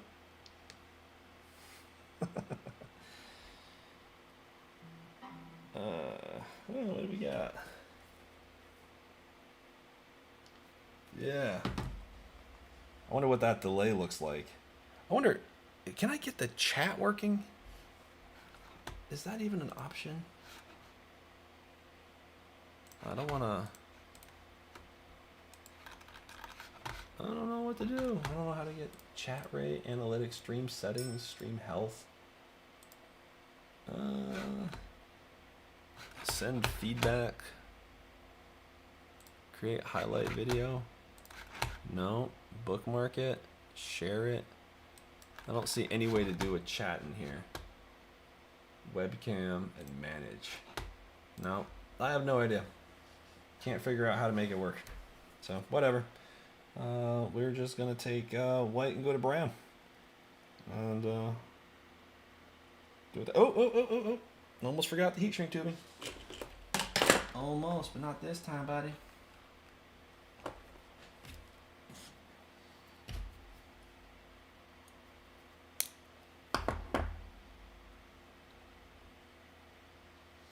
Okay, so we've got battery, ground, telemetry, the current sensor. And in case you're wondering, right, we know what the telemetry does, right? That's saying what's the feedback? What speeds are the motors actually going at? And it's pretty clever how it figures that out. I guess the idea is there's a detecting zero crossings as the motor's flux does things on the wire. Like they're putting current in the wire, but the motor's causing a feedback in there. They're picking up on this signal that the motor's emitting, and it helps them helps the ESC, or allows the ESC rather, to determine what the position of the motor is, and then from that it can calculate RPM. Current sensor is going to be how many volts or amps are we drawing, and it approximates amps. It doesn't have like a proper ammeter on it. I think it uses a buck resistor. I forget exactly how it does it. I don't honestly know all the way, but the purpose of it is to tell me what's the instantaneous current draw. Like, am I pulling 45 amps or am I pulling 10? It gives you your on-screen display. It tells you what your current draw is. But where that becomes useful is we can take the integral of that area under the curve of measuring our instantaneous current draw, and we can add that all up and get an idea of total current consumed, or total milliamp hours consumed. And then we get basically a battery meter, a legit gas gauge. Rather than counting how many volts are left in the system, we count how many, or in addition to counting how many volts are left on the cells, we can also count how many milliamps have been used, which, if you ask me, is a more meaningful number. I mean, we still need to know the voltage, but also knowing how many milliamps have been burnt up gives you a really good indication of what's left in the battery. But at the end of the day, volts are all that matter. You know, if you got the volts, you're gonna stay in the air.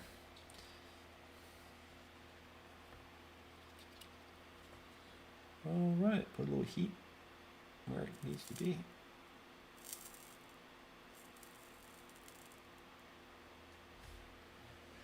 That one looks all right. I say that now. All right, give it a second to cool down.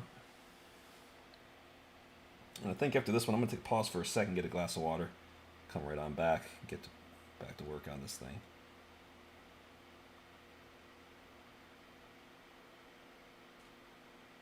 Word, just went right on.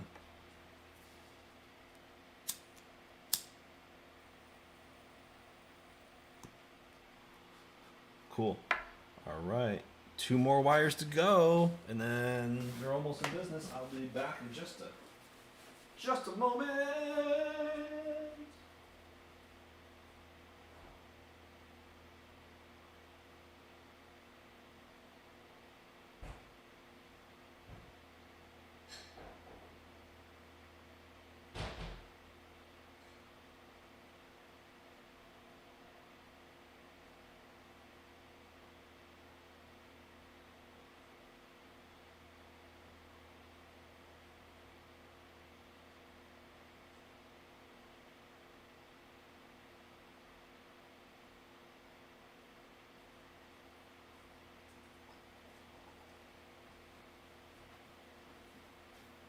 People are much like houseplants. I mean, they really do need to be watered. Okay. Let's see here. Let's get these wires a little bit twistificated. See if I can unjink that. It's just a minute here. All right, that's one. And get this other guy out of there.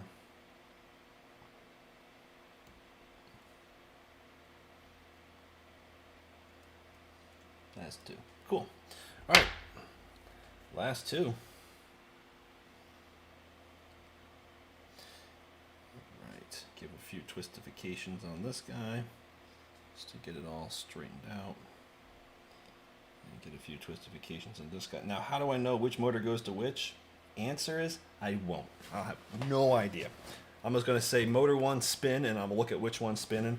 I'll put like a little stick-it note on each one, 1, 2, 3, 4, because I know it's supposed to be 1, 2, 3, 4 on the quad. It says so right on the controller. It even has the number 1, 2, 3, 4.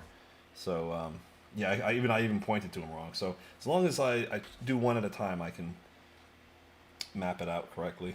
Oh, almost forgot. Didn't though. Didn't. Just almost forgot to put the tubing on.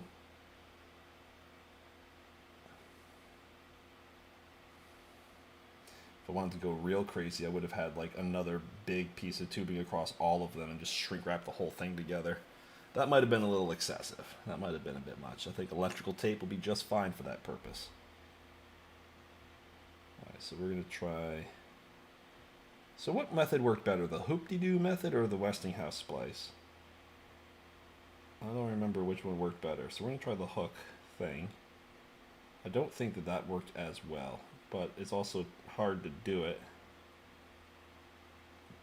given the size of things here. So I don't know. Oh, I don't know. All right, there we go. That's looking respectable. Get a little dab of the good stuff on there. Clean up the iron here. Put some solder on there. And let's get some heat.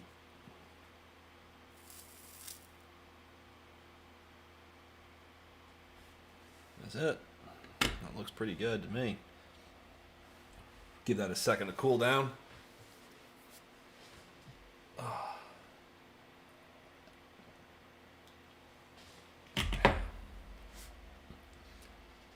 Let's get tubing over it. That worked out okay.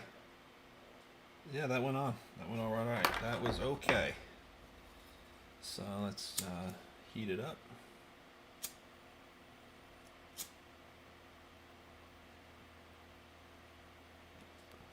That should be good. And last one. Oh my goodness, we've come all this way. We did it all together. We stuck with it. Not to the very end, mind you, because all we've accomplished here is we've made like a 2-inch long piece of wire in this hour and change that I've been at it. So there's still a long way to go. Maybe not that long, honestly, because all the other stuff, like the video transmitter is already wired up, the microphone's already wired up, the GPS, the receiver, all that's already wired up. So really, it's probably not quite as bad as I'm making it out to be. I will need to make the battery leads and get that onto the new ESC. That's where the mains power is going to come from, is the ESC. So I gotta make a new terminal on it to take the battery. The ESC won't really power up without the battery on it. It won't run off a USB because it's going to try to drive the motors, and it's going to need more than USB current to do that.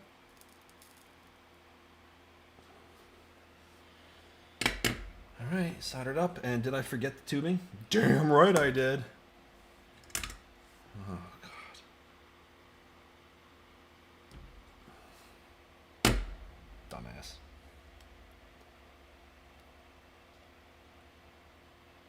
Man.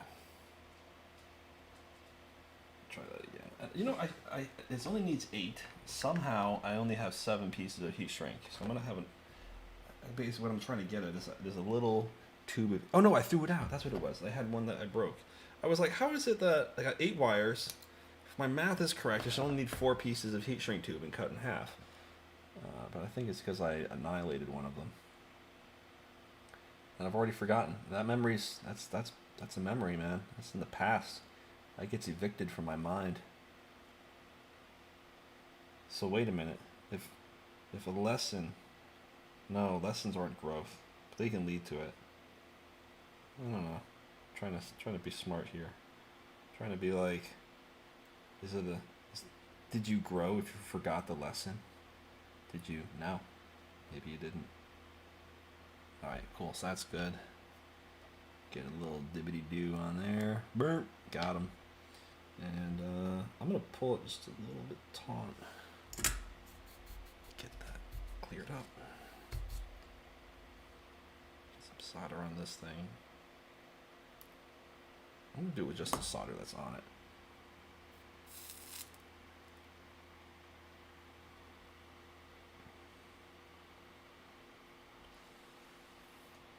All right, cool. May not have even needed to add anything extra to it because I just had enough solder on the tip that it just did the job. And it's on. Cool. I think we have an Esc harness. Look at it. It's magnificent. It's something I can be proud of. Really? Look at this. Look at this thing. It took like forever to make it. And it's ugly as sin. But it shouldn't short out, and it should allow my flight controller to talk to my ESC. And I think the yellow wire got a little shorter. Like, the wires were all pretty much the same length at one point, but now they're not. So here's how I'm going to fix that. I'm going to put some twists in it.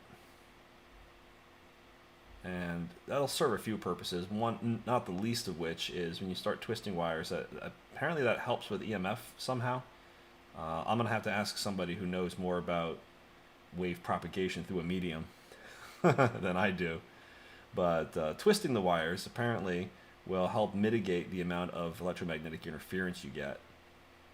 And so now we're looking at, that doesn't look so bad. That doesn't look so bad.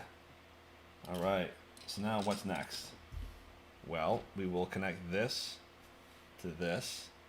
We'll be in good shape. But before we get there, I'm not going to bother connecting the motors directly. We'll get to that in a minute. But I need to get terminals. I need to get heat on these two big tabs right here, because that's where our battery negative and battery positive are going to go. And so now I got to think how I want to make that work. So what else? What else is all involved with that? All right. For starters, let's put this thing in focus. Let's just do this. That's easier. So we got negative here, we got positive here. We're just going to rest them on top like that. Now, what's recommended in this situation to help deal with some of the noises and the voltage sag we're going to get is to put a big old capacitor on it. This is a 35 volt 1000 microfarad capacitor. Which side is negative? This side is negative. So it's going to go on like this. I'm going to actually cut them to be the same length.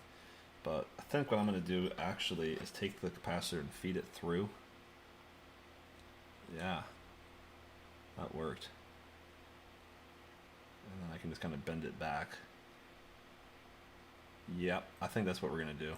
Actually, what I'll do is I'll feed it in from the bottom.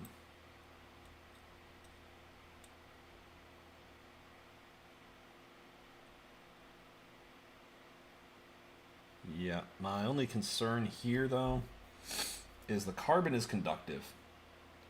I don't have my meter with me right now, but I'm pretty sure that if I just put the contacts on the carbon, the frame's going to conduct electricity. So my concern is that where this is might come in contact with the frame.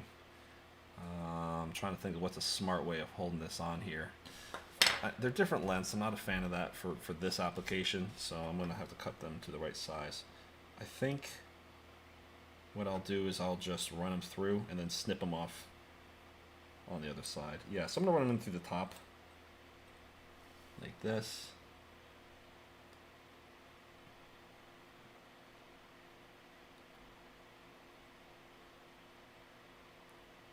Yep. I'm just going to solder it on just like that and leave enough of the posts on there so that when I want to put the flight controller on top of it, it won't be in the way. So I think this is sufficient. I think that's a good size right there.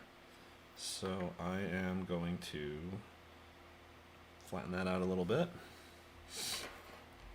Make sure I got negative on the negative side. Yep. Positive on the positive side. And I'm just going to put a dot of solder on there just to kind of tack that into place. And I am definitely going to want to apply the good stuff to it.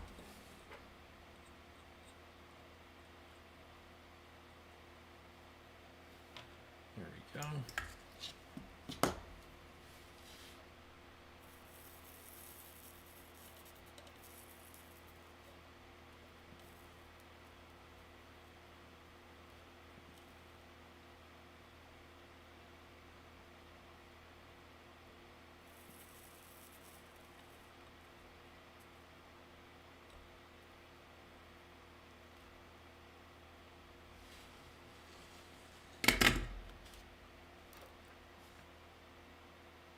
Alright, so it is loose and floppy.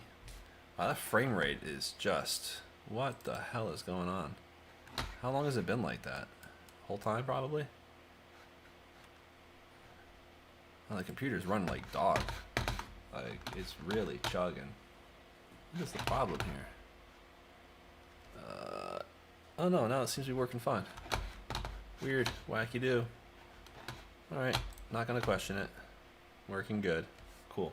Alright, it's flopping around. I didn't do a great job on it, but at least it won't fall off. So I'm gonna be able to get the these wires put on. I'm trying to think of how I want to work it. Maybe I'll do it from the side. And then they need to... Shoot. Alright, yeah, we'll just get them on. What I'm gonna end up doing to the other end of this is attaching... what is an XT60 connector, I think it is. Here's one piece of it.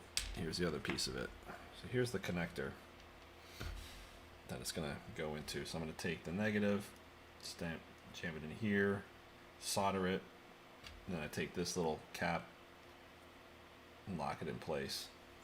And then I'll have what the battery will connect into, sticking out the back. So this is going to have to get a lot of heat on it to really attach this properly. So let's get the camera right in there.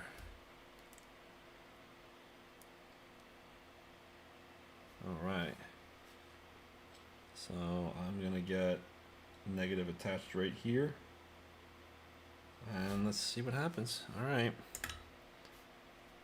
I'm going to get that helping hands out just to kind of hold this whole thing steady for me while I'm trying to attach it.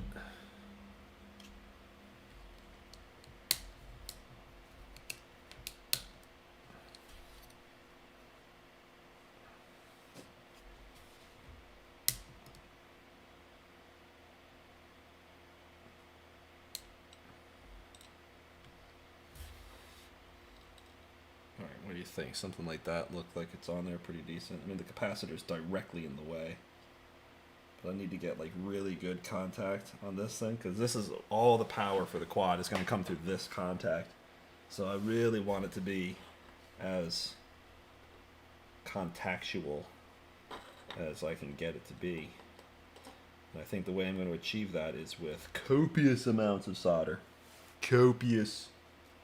Absolutely copious.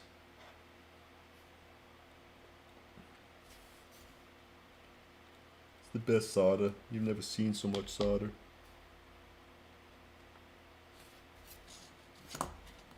Just tremendous amounts of solder.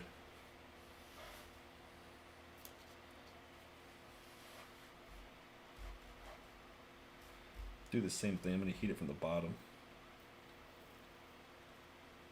And it's already falling apart. Alright, let's get the whole thing up on the helping hands.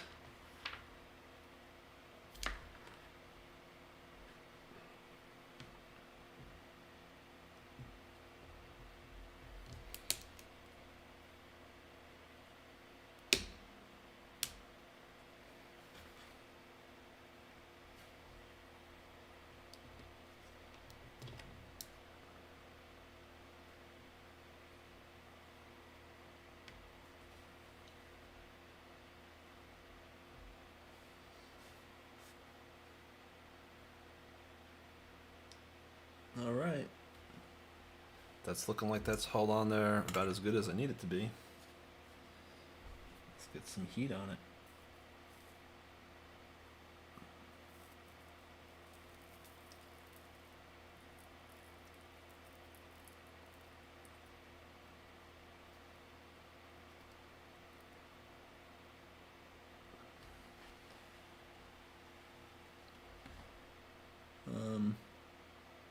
That's very shiny.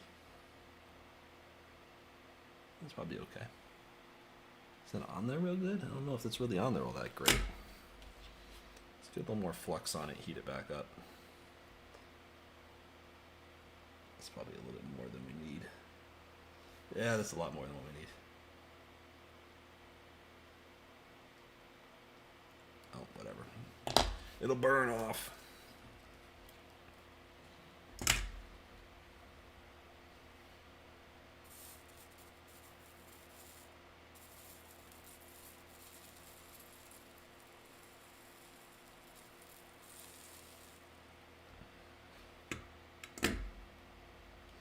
cool. It just leaked ruby fluid all. Did you see that as it went in there?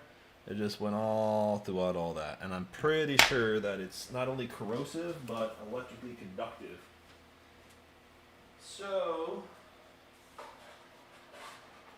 we're getting some Q-tips and some rubbing alcohol.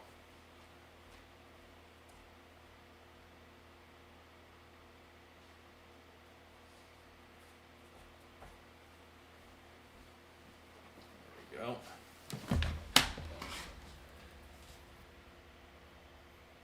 Try to soak up as much of this stuff as I can.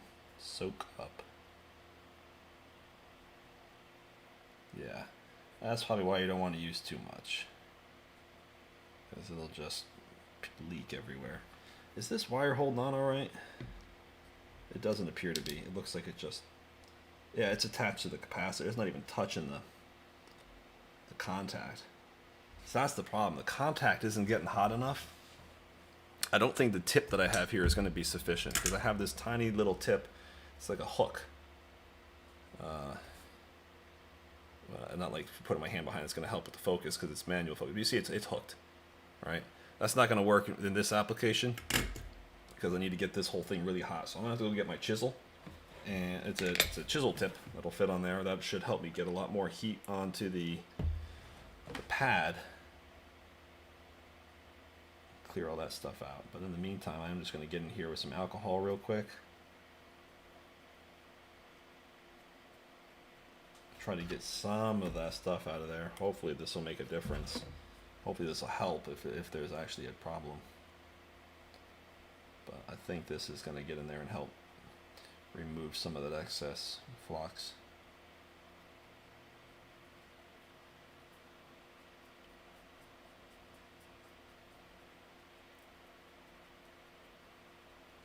Yeah, that's looking a little better. I'm going to grab that chisel tip. BRD, yo.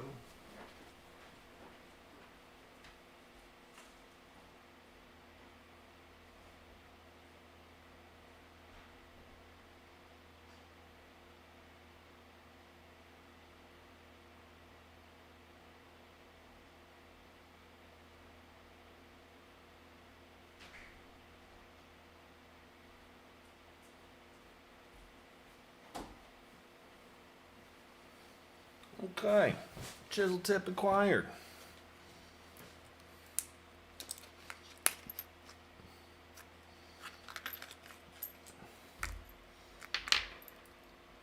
So you see this guy right here, quite a bit bigger.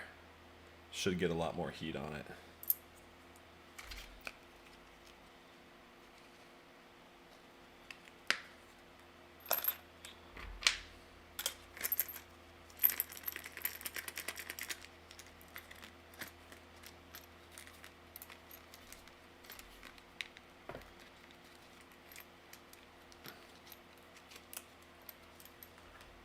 Let's see, how hot is this?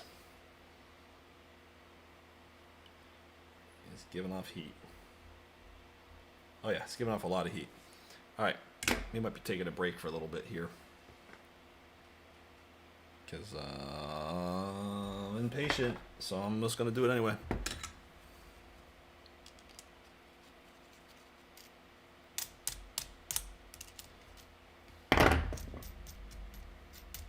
Ooh, hot, hot, hot, hot, hot, hot, hot,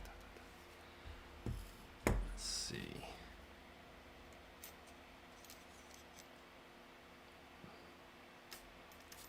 Oh, it's sizzling. All right, let's put. Where would I even put something that's this hot?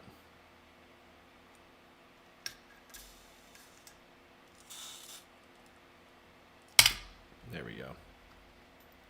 Put the new tip in it. Slide it back on.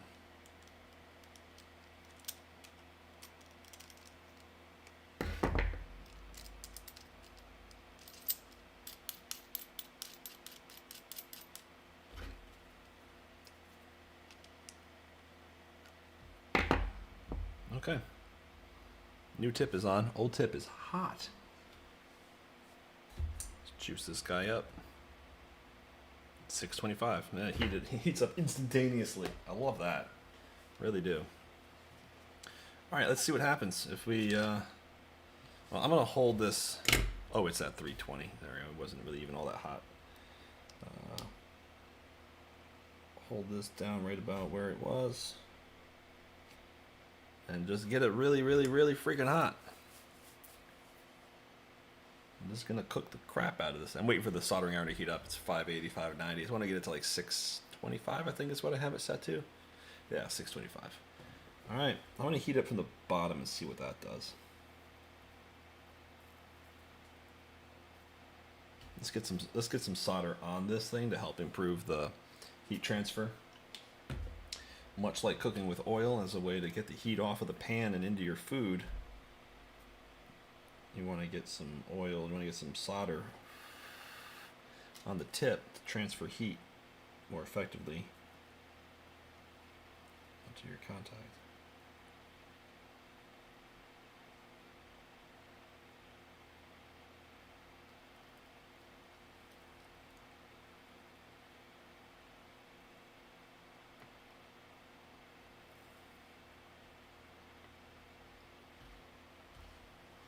It doesn't seem like it's really doing all that much. It doesn't really seem like it's on there. I think we're just going to need to throw some more solder on it. More solder.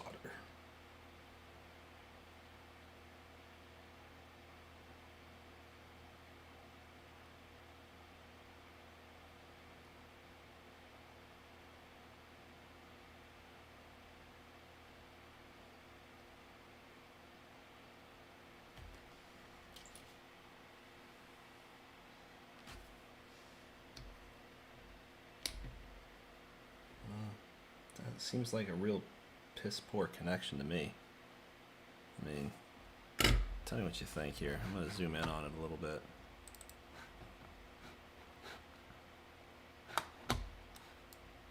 Wow, what is with this computer? It's like it just runs like total crap for a little bit, and then it works fine. Yeah, now it's butter smooth. It's fine now. So weird. Alright, whatever. Anyway, get in there and focus.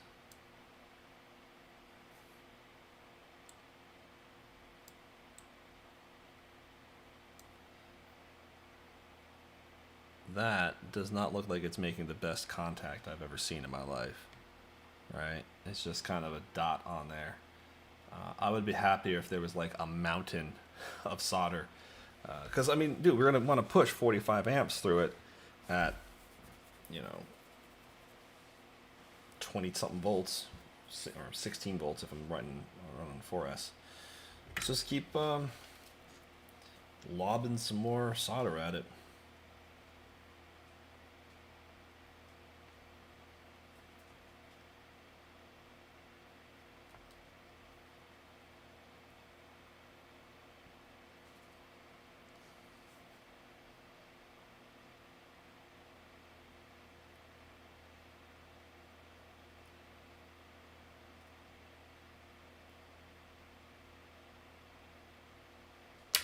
Oh, cool.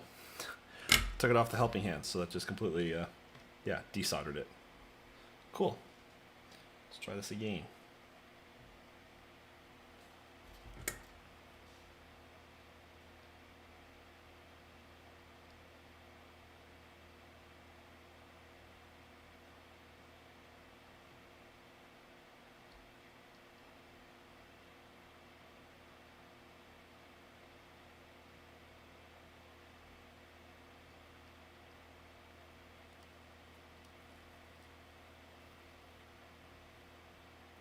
It's not even trying to get hot. I'm trying to heat. It's actually kind of getting in there now. It looks like the solder is really spreading onto the joint, which is good, and the heat is just immense. Like, it's going all the way up this wire, but I'm hoping I'm not cooking the circuitry here. But it's because this wire is hot. Like, even the helping hands is kind of getting a little warm here. Let's fix up that focus. There we go. Save it.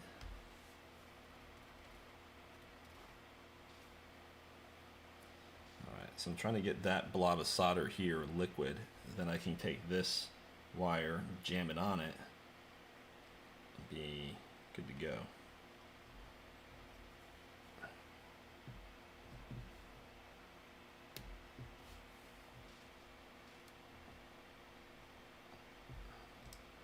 Conceivably. There we go.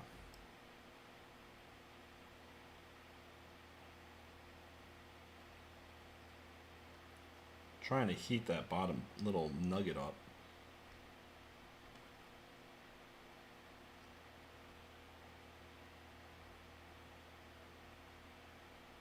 There we go. Now we're looking good. It's a kind of got a dull finish on it. Yeah, that ain't coming off. I think that's on there pretty good. I think that's some pretty decent contact. Cool. Let's do the same thing for the other one. So we'll go, I think what I'll do first is get a big old chunk of solder on there to begin with, and then go after, do another pass on it, and put the wire on. Let's do it. Let's get some solder on this thing.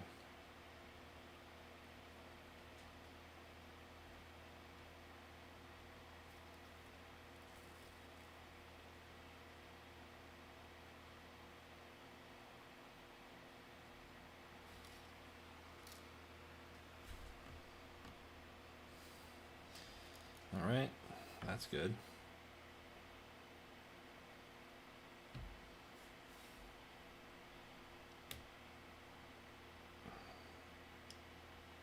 There we go. And let's blob it up.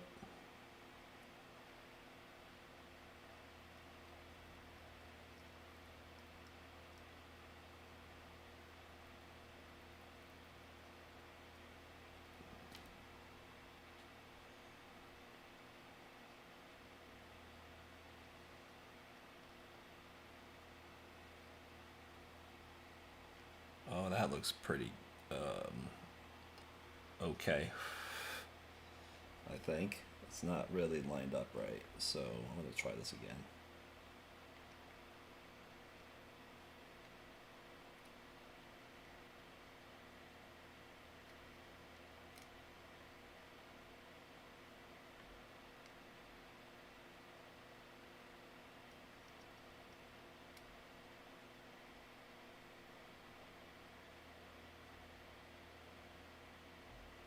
See, I'm trying to get that last little chunk to attach. It's kind of lifted off to the side a little bit. See how that the red wire is not quite in line the same way that black wire is?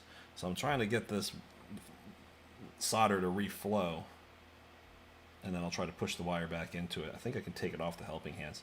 Oh, that thing is warm. It is toasty warm. Wow, I really hope I am not cooking the crap out of this this ESC. We'll soon see though, won't we? It is pretty well holding up though. This might actually be okay. I may just leave it like that. It's a little funky. Wow, that thing is warm. But yeah. I mean it's on there. I'm going to say that sorry, I'm not holding in front of the camera. What do you think?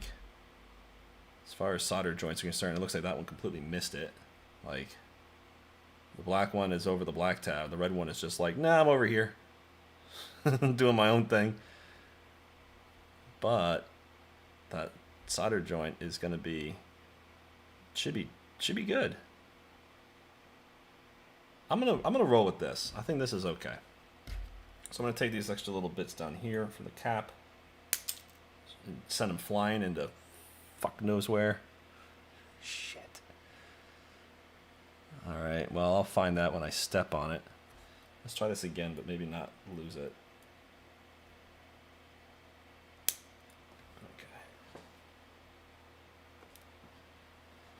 Okay. Alright, so we got our battery leads, we got our cap on it.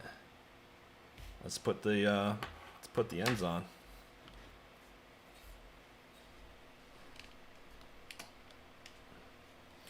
Let's fix the focus. Well, actually, how am I going to do this? I'm probably going to put it up on the... Whoops, broke my thing. These things pop off real easy. I kind of like this particular brand of Helping Hands. I like the idea of it, but it just doesn't always work the best.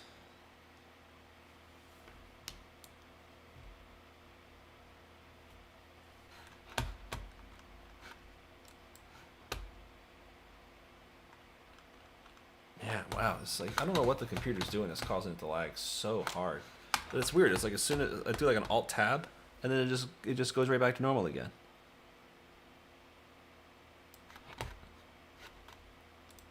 It's kind of weird. Anyway, I'm gonna take this guy. Which one's positive and which one's negative? That is gonna be super. Oh, it even has a little label on the bottom right down here. It's got a positive on the left, negative on the right. You can faintly make it out right down there on the bottom. So we'll just do one of these. Throw a big old chunk of solder in there, big old chunk of solder in there, and then we have our terminal ready to roll. So I'm going to just insert it and hit it with some flux so that the solder will flow in. And then I'm just going to marry the two together by just feeding a ton of solder in there.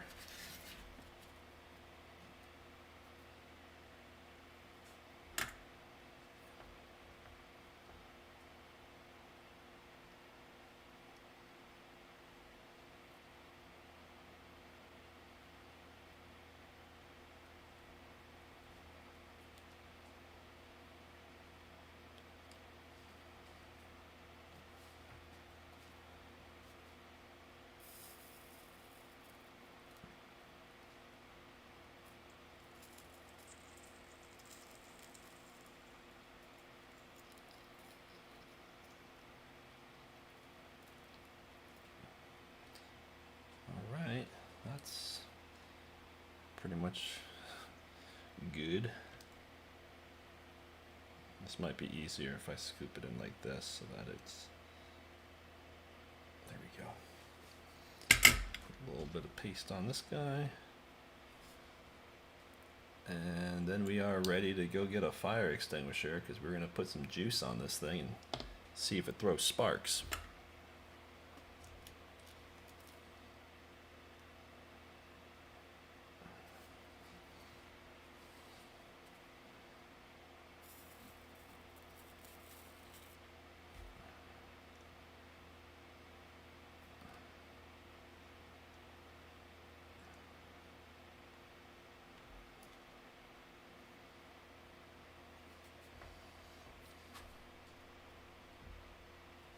Trying to find the right way to get this thing positioned so that I can get the solder in there and not melt the plastic housing so much.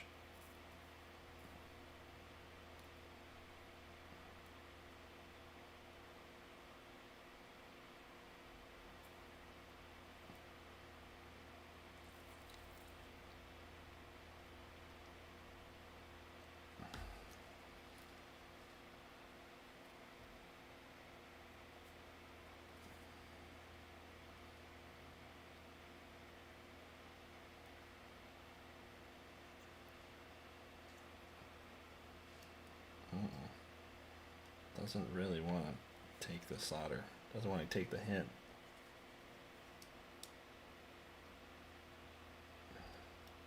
Keeps popping right out.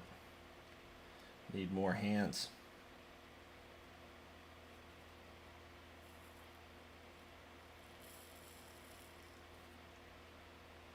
There we go. That ought to do it. Ah, shit on me. Alright, well, I forgot to put fucking tubing. The heat shrink. Do it again. Fuck. I'm never going to learn that lesson, ever. I'm just going to always not... I'm never going to learn that lesson. Come on. Come on. Get hot. Come apart. Get hot. Come apart. Come on, buddy.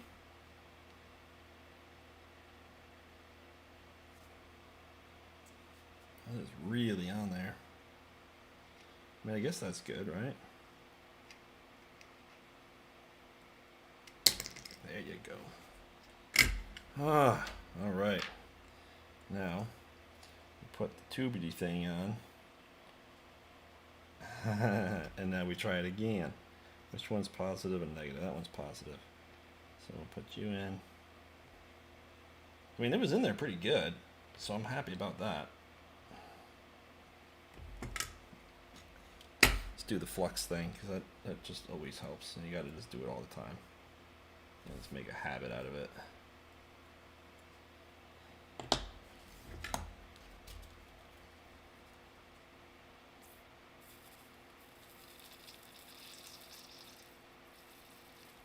Well, that didn't work for shit.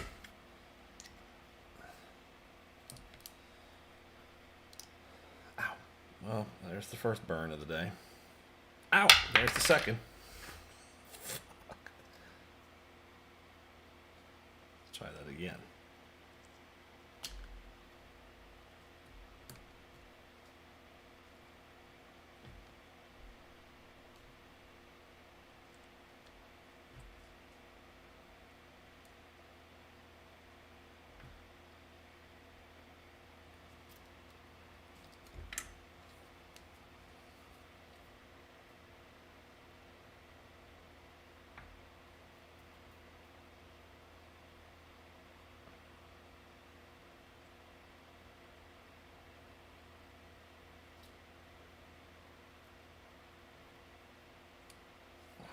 It was just in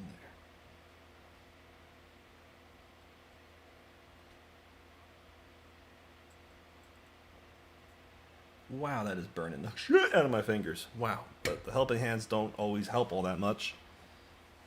Damn, that is hot. But about 625 degrees. I mean, that's what it's dialed into, so I guess it's, you know, doing what I'm asking it to do. All right, let's flip this little jam over. And we're going to try to hold you steady.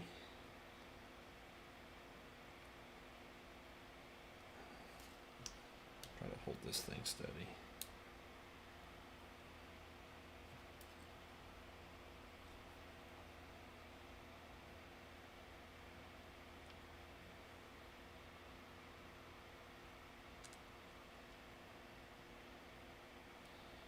All right, put the heat on it. There we go. Come on, baby. Get hot. Get hot. There you go. It's starting to flow. It's going in. Get that nice and floppy. Yeah, baby. All right. That's looking decent. All right. Let's put the cap on the end.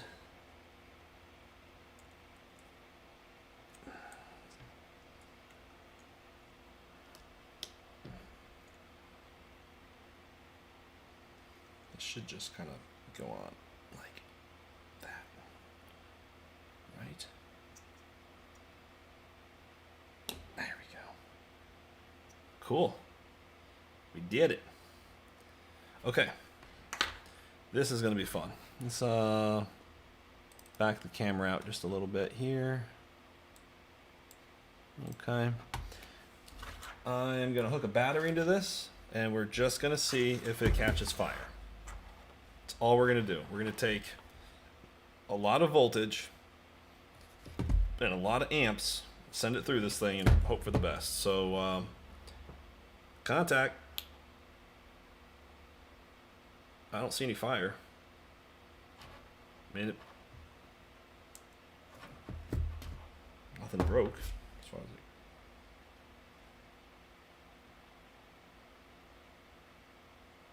Shit. I think we may have done it. Cool. Shoot. That's exciting. Let's plug it in. Again, I need a drone. Now, I have grommets on it to help deal with vibration and all that kind of fun stuff. So I'm going to need to move this little jam out of the way for just a moment here. Where's the old ESC? I want to take the grommets off of it. I guess it doesn't have any. These are the grommets that this one came with, but they're yellow, and that's not going to fit the theme. So we can't use those. They're totally just out. They're yellow. They're just the wrong color. You can't mix. You can't. It's purple and black. That's the whole thing. Maybe a splash of red in there, a little silver, but yellow is not on the color scheme. Sorry. So we're going to take these little gummies out of here. From the what we think is the dead ESC. This might still be perfectly good. Who really knows? Who really knows? Wow, this thing's a terrible soldering job. Who did this? Looks like a little demon baby right over here. Like Quaid. You know, just doing one of those things. All right. Let's put these in.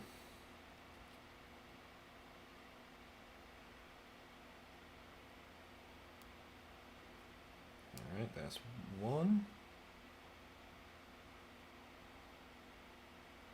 Yep, that's one.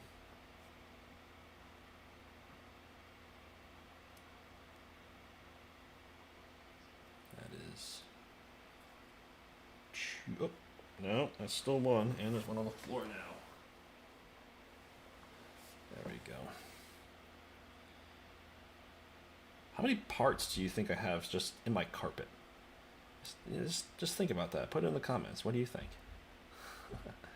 Right? Like, do I have enough spare parts in my rug to build another drone? It's possible. There might be enough screws for sure. I'll tell you that right now. Springs and little wire clippings? Absolutely.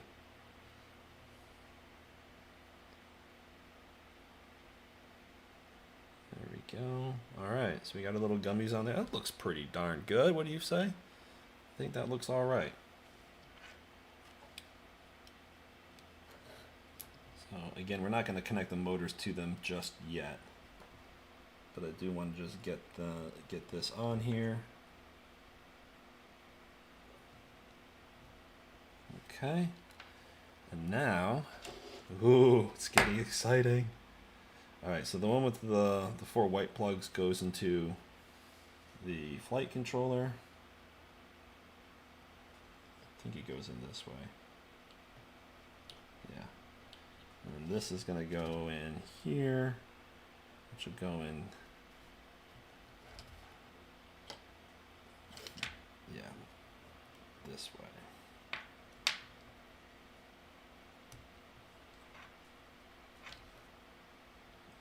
I hope. Nope, definitely not. It goes like this. Yes. Okay. Round 2 of plugging the battery in and seeing what happens to this whole horror show of wires. But we should get power into this. That should power up the flight controller. So, contact. Oh yeah, baby. It's working. It's juiced up. Cool. All right, I'm going to hit the soldering iron, turn that off for just a little bit now. And we're going to switch over to the Computros. And we are going to just open up a shell here. If I can get my computer to wake back up. Come on, what's going on here, buddy? Show me some life.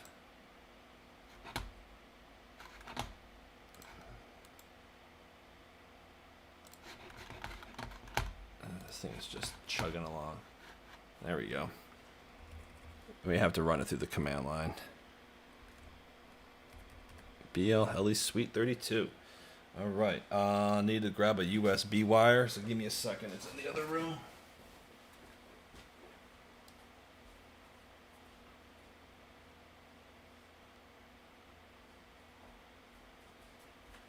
All right. So what we can do is plug this USB into the flight controller, and it's through whatever magic, it bypasses the flight controller and goes into the ESC.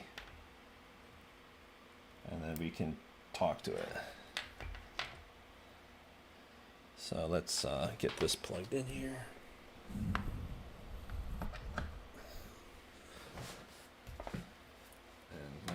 give it some juice. And we connect. Read setup. Holy shit. 1, 2, 3, 4. It found them. It has all of them. We have 4 ESCs. Searling. Oh, yeah. Yo. Oh, let's pull the battery off before we go burning something up. That is fantastic. So what that tells me right now is that that other ESC is just borked, and this one is reporting that it has 4 working ESCs on it. So this is excellent news. I'm going to disconnect this for right now. We can start putting it back together again. So I'm going to start attaching the motors to it and just putting it back together. Everything else is pretty much already in order. Like these wires, this is all fine. So yeah, I guess we just start screwing things, start soldering things on. I'm going to cut these zip ties off. Actually, I'm gonna live without them permanently because I have a suspicion that I'm getting some funky noises coming off of these. Like while it's flying, I hear like a buzzing noise, and I'm thinking that these little tabs that are sticking. You're not even looking at the thing. Hang on.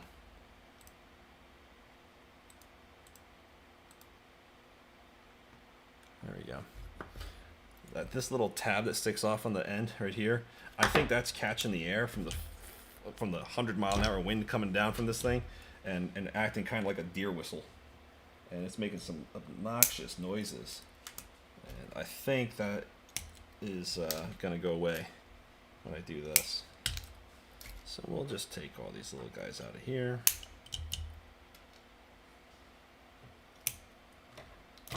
And I'll just use some gaffer's tape on it going forward to hold it down. I love that stuff. Can fix anything. Can bring the dead back to life.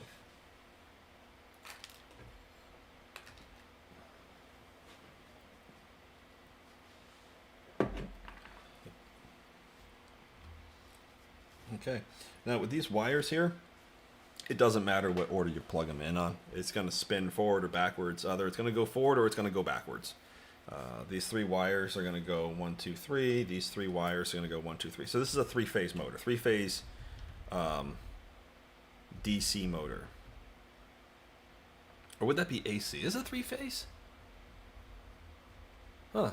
Put it in the comments. Because I don't remember. But at any rate, it's going to have 3 leads, and we just need to, if they're backwards, we'll just reverse them in the ESC config, and then they'll make them go the right way. So let's see which ones reach the best. Like that one goes a little farther. That one goes a little farther. Something like this would probably work out pretty good. Yeah, okay. All right. Let's just get the camera right in there and get it to focus.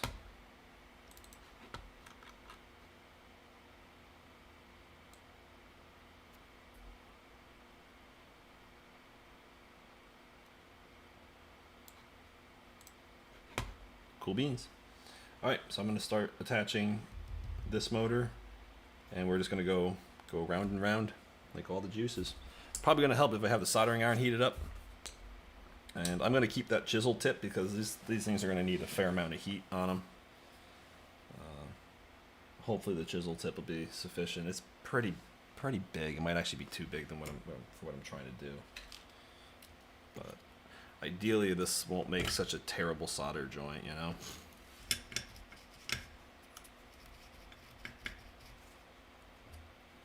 I mean, look at the size of that thing. It's just chonk.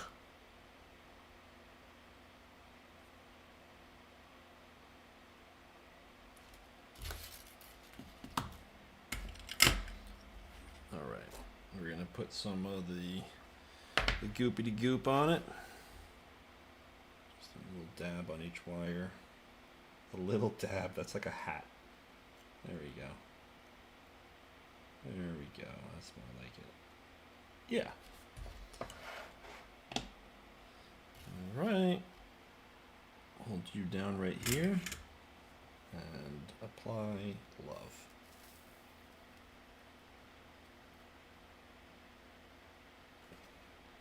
It ain't sticking because the pad isn't getting hot enough.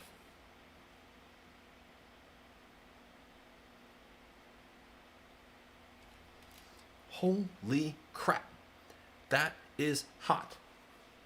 How in the hell am I supposed to do this without burning my fingers to the bone?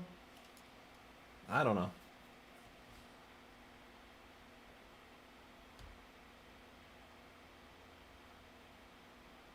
Get a little more solder on this thing here.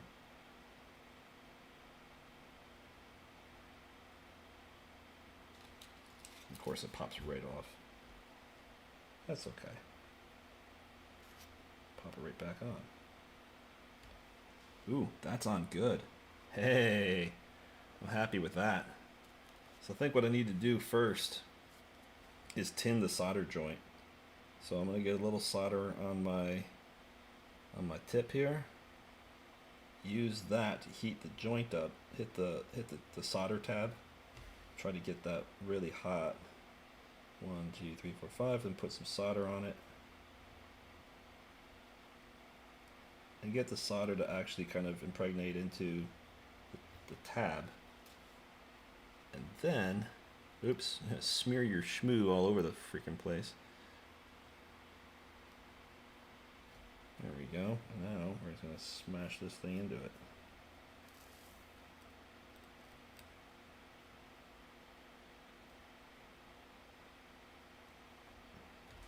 Except it doesn't want to stay down.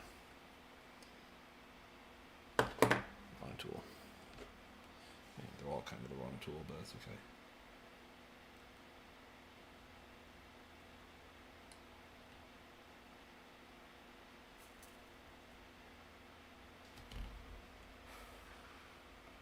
I think that's on there all right. Doesn't seem like it's going to come off. Cool. Let's get some more solder on this thing. Heat the tab up. Let the solder just kind of work its way in there. And I kind of want to shorten this wire up a little bit, to be totally honest. It's a little bit too long. It is just too long. I think I'm going to shorten it up. You know, if it's time to be a perfectionist, it's now. And then we'll give it a little snip of the tip. Get the sheath off the end of it.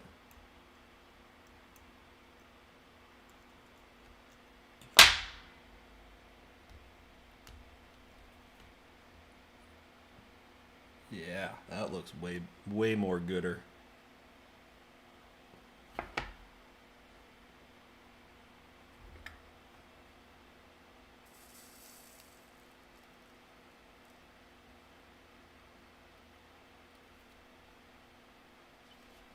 It's still just as soon as it gets hot, it's still liquid, right? And then I let go, and while it's still wet, it jumps right off. So I'm going to try to get it hot, get it sticking with the solder, and then hold it down with the knife. It's still not really working. Trying to get it to stay in there.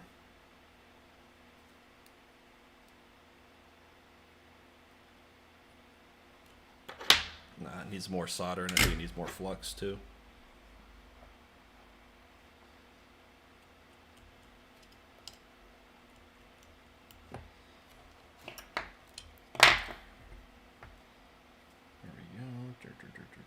Get some more solder on the thing here, really load it up.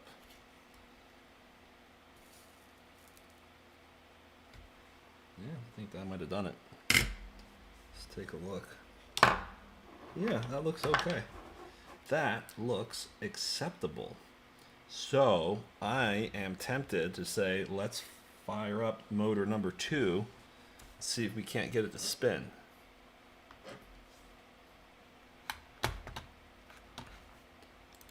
Alright, so I'm going to just fix the focus real quick.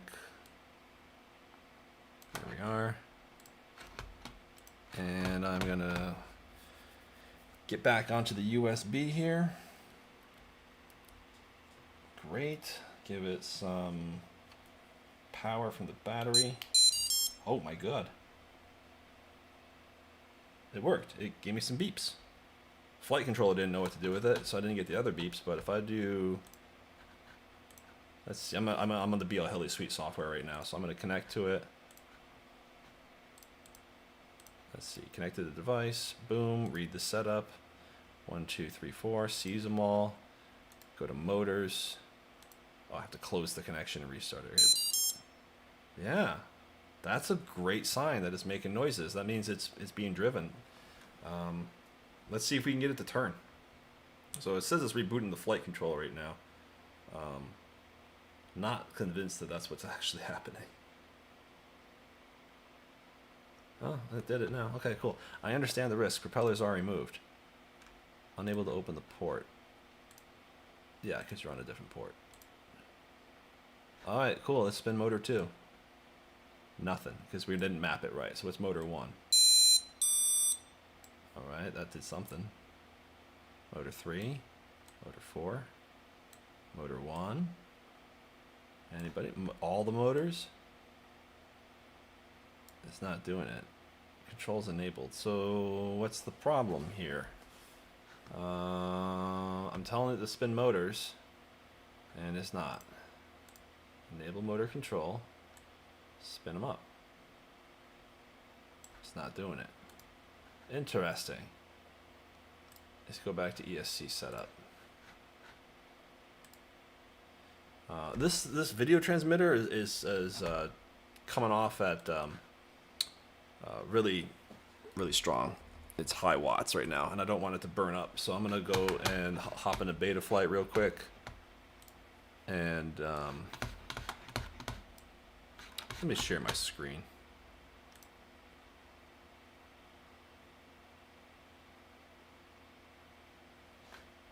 Maybe there's just a lag there, I'm not sure, but let's see if we connect. Connecting. Anyway.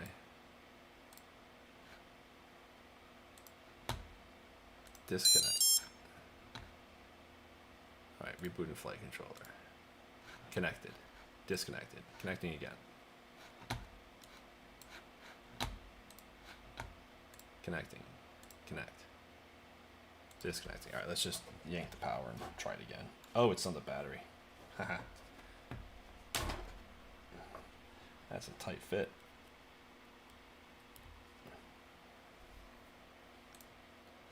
Alright, so we got errors across the board. Add some juice to it. And alright, cool, that's fine.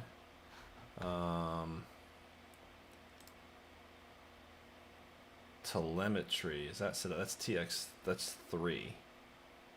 UR 3. So that should be ESC. Save and reboot. Connect. The whole idea is I wanted to go to the video transmitter. I don't even know if this is sharing my screen. It doesn't look like it is. Let me try turning that off again. Screen capture, off, on. Maybe now, whatever. So what I want to do is take this power, set it down to 25. That's working better. Maybe I'll set it to pit mode so that it's not going to burn my... this should set it to like 1 watt. No, not 1 watt, 1 milliwatt. Yeah, okay. So now my concern is that the video antenna was going to be sucking up a lot of battery power and burning up while I'm doing this, and we don't want that to happen.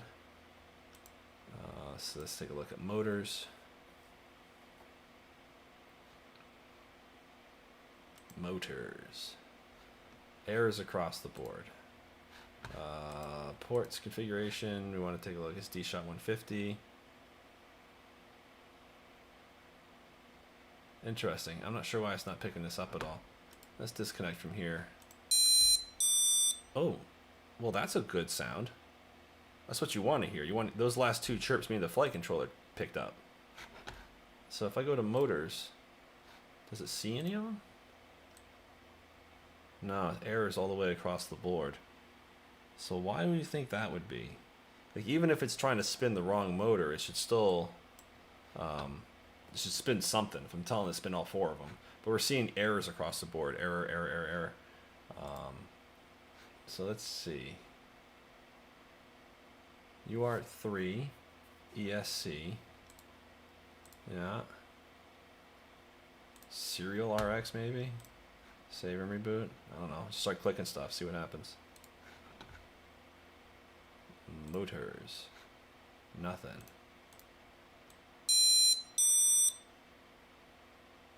I mean, it's interesting that it's giving me some beepity beeps. Let's get back to BL Heli 32. And let's see, we connect.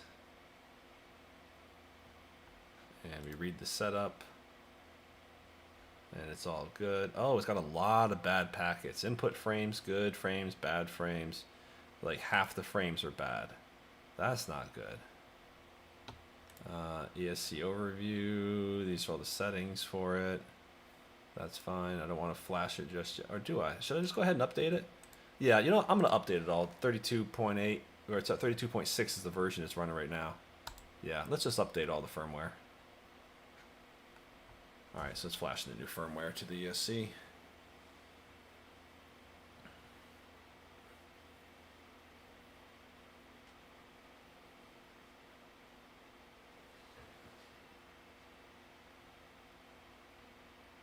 Wonder why it would be getting 100% error on even on that one port. I would expect to see errors on the other 3 motors that we didn't hook up.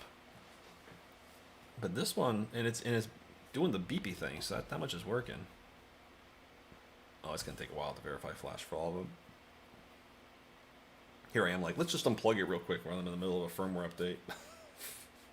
Wouldn't that be just great? Like, oh, I just bricked my my ESC. Woo! All right, we'll let that thing marinate. Let's pause the screen display. There we go. So this thing's cooking right now. We're updating the ESC, or the ESCs plural. Once those are all done, then we're going to give it another test. We'll see if we can get it to spin the motor. So we'll just let this marinate. But I forget, what is the new features that's in 32.8? There was, oh, variable PWM. That's what it was.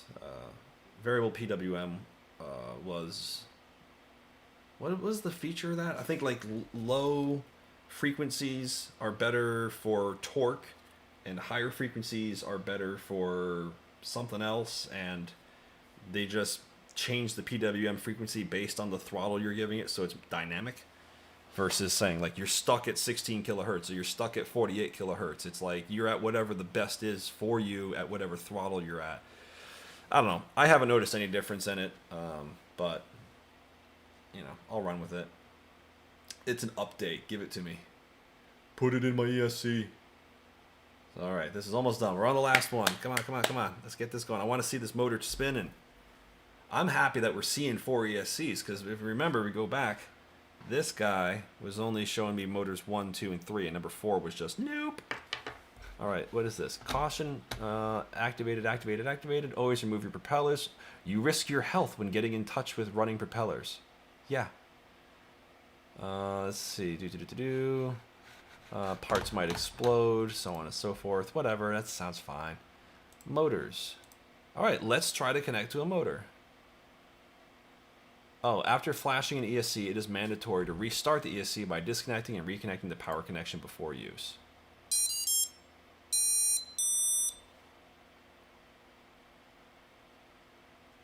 What? All right, let's bounce it. We got all the beeps. The first 3 beeps are the ESC booting up. The next 2 beeps are from the flight controller. Well, now, let's try to connect to it and see what we get. Oh, oh, oh. It's got some torque. It just twisted the whole thing off my desk. So that says I'm controlling motor 1, but it's actually doing motor 2. Like I do motor 2, it does nothing. Motor 3 does nothing. Motor 4 does nothing, but motor 1. Yeah, man. Yeah, man. How many RPMs is that? 3,000. 7, 9, 10,000. And that's at 25% throttle. That's insane. What does that go up to? Yeah, that was at 25% throttle. Goodness. Okie dokie. Well, that's exciting. We got one motor working. Let's get the other ones in there. Sweet. Soldering iron is nice and hot, so we're good to go. Let's get these guys. So I want to get this pad, and we're gonna get these pads heated up. Get some solder in them.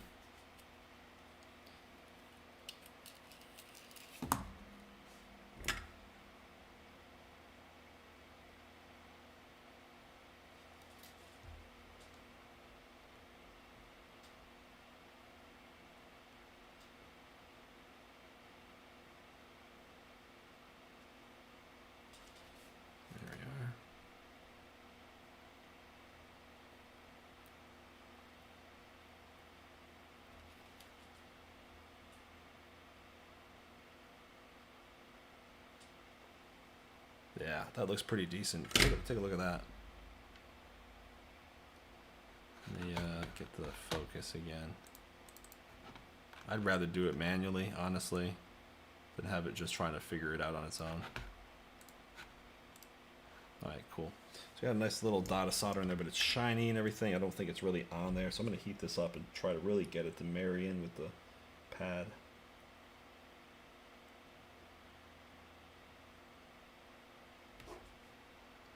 Yeah, that looks a little bit better. Let's do the same thing. So all I did to accomplish that is I put a good deal of solder on the chisel tip here, and I just took that blob of solder and applied the heat to this thing, and it just flowed right onto the whole pad. It's not really flowing that great though, and you know what helps solder flow better?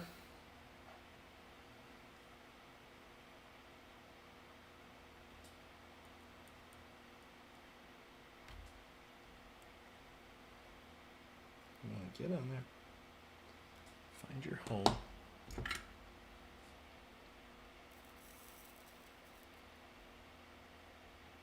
Yeah, it just flows so much better when you do it like that. It really does. That paste just makes all the difference. I don't know how I've gone as long as I have in my life of soldering things, not known that the paste is like where it's at. Alright, cool, that's in there. So let's start wiring this guy up. This wire's a little bit long, I think.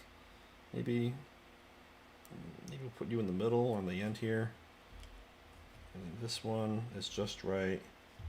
And this one is also, I think they're fine. It'll stick out a little bit, but it'll be okay. So let's just do it. Flux, always.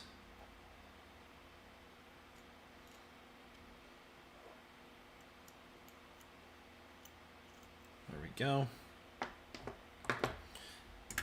Cool.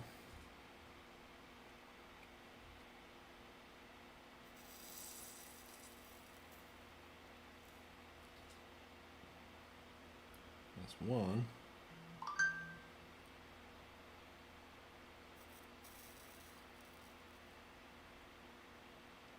That's two.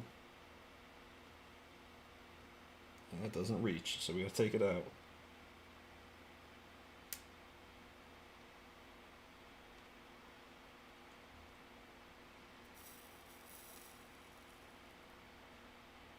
And again, the order is unimportant for this. So we can mix and match these wires without any consequence. Cool. That's looking pretty rad. I think those joints look pretty reasonable. I'm pretty happy with those. So let's try to get two motors spinning in.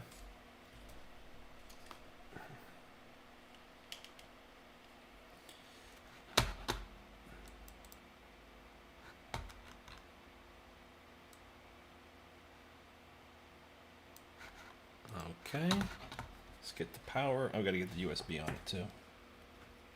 And I'm just going to keep doing this just one motor at a time, just testing them out, testing them out, testing them out.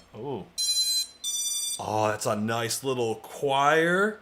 Got a little duet going on over here. Oh, I like that. I like that a lot. Let's do motor 1. Good. Motor 2. Oh, that sounds pretty rad. Let's do them both. Let's crank it up.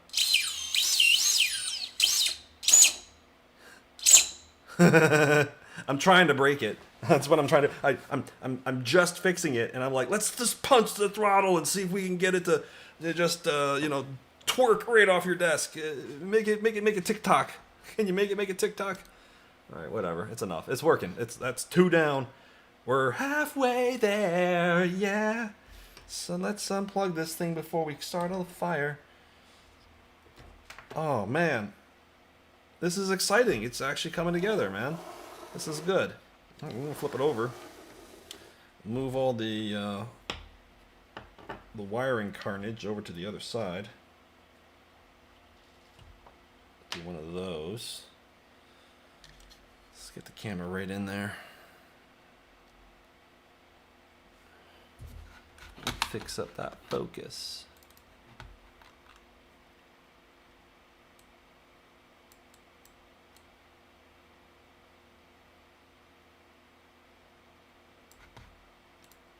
Pretty good. All right, soldering iron is nice and hot. Get some solder on the thing. Get it nice and coated up. And I guess I'll do this one next. Oh, I gotta get that zip tie off. Get that out of the way.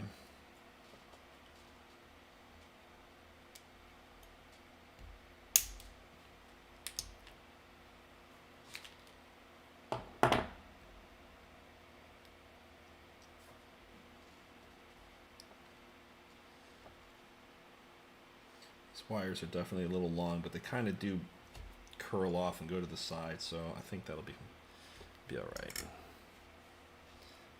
get this on there.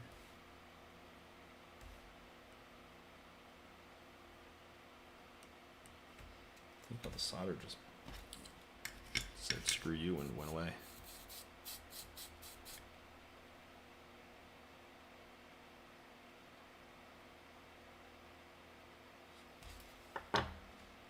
Flux.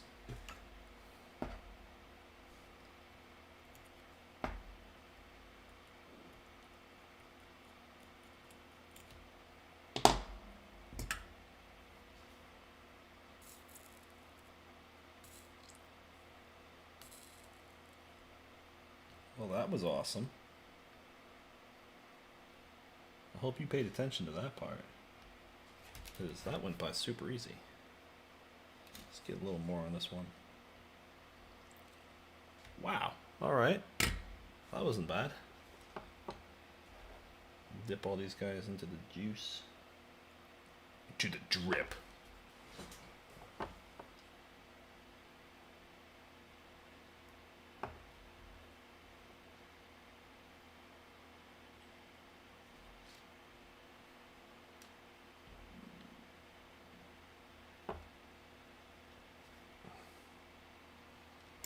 I don't know how I'm going to get this to hold steady while I'm trying to get it to attach.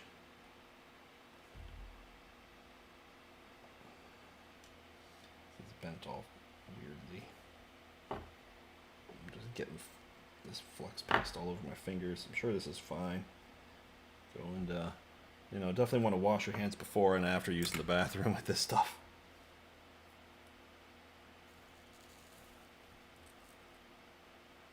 Oh, shnikes, and I almost flung that right into my face.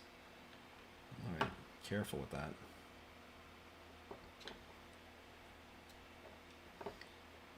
Come on. Just not a whole lot of room to work around with in here. Not a whole lot. And it's kind of bent the wrong way, so we'll bend it down like that. There you go. That should hold it right about where I want it to be. Right there. Get in. Come on.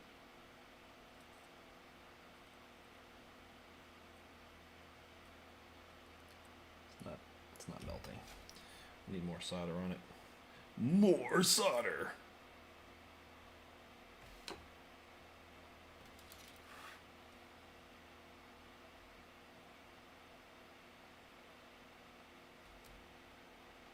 Nope, just slid just as I was letting go of it.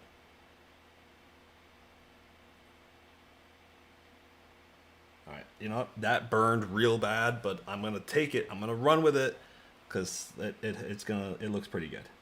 That looks okay. Let's try this again. How many times does Chris burn his fingers? Probably, I'm guessing 5 more times.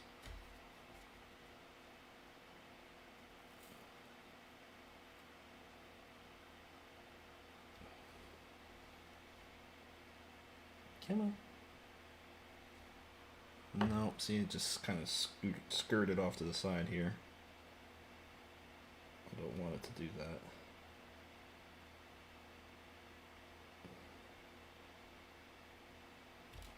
I do want to get some more solder on there.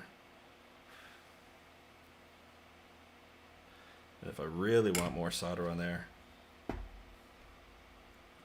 maybe give it the juice.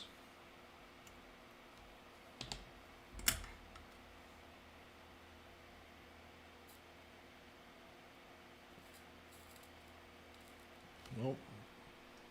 Come on. You gotta try to find an angle where when it rests, it kind of presses into the joint.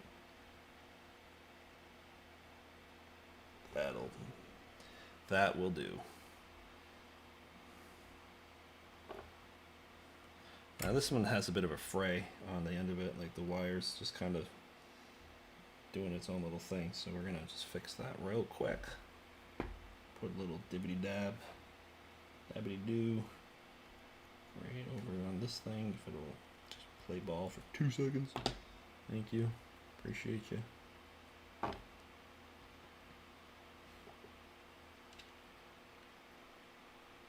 Got it. That looks decent. Maybe I'll move my fingers just a little bit further away from that so I don't completely singe them to hell.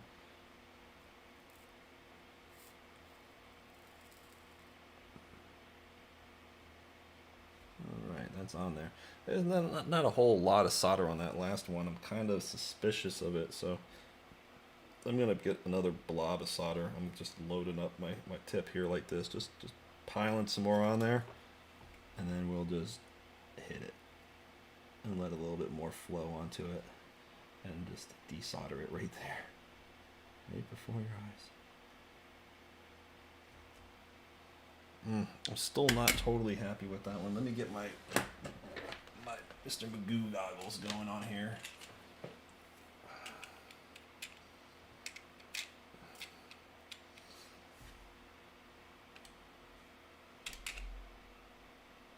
No, actually that's a pretty decent connection. That'll do.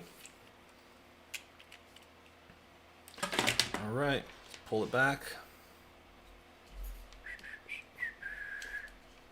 Come on. Come on. There we go. And then we will focus everything. And let's free this motor up because this one's good now. So we got 1, 2, and then now this one. These should all spin. Let's get the USB in here. And I get the power.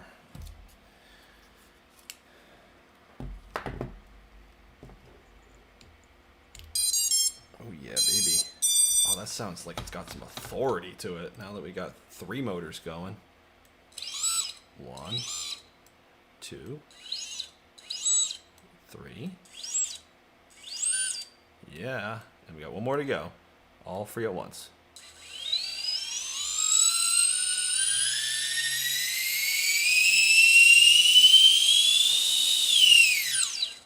That was 40%. We're still just chugging along.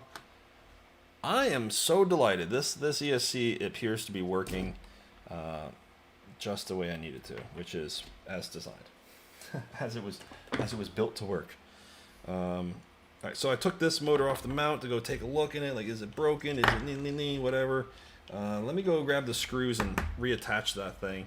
Or maybe, you know, it might actually be easier with it off, so I can rest my hand, like with it not on the thing, I can just put my hand on there and I can solder. Maybe we'll leave it off right this second. I'll come right back in a minute and then we'll go ahead and screw it back on. Just clean it off my soldering iron here. Just load up some more on the chisel. Okay. Put a little bit of paste. Okay. Let's put this, got some solder on it.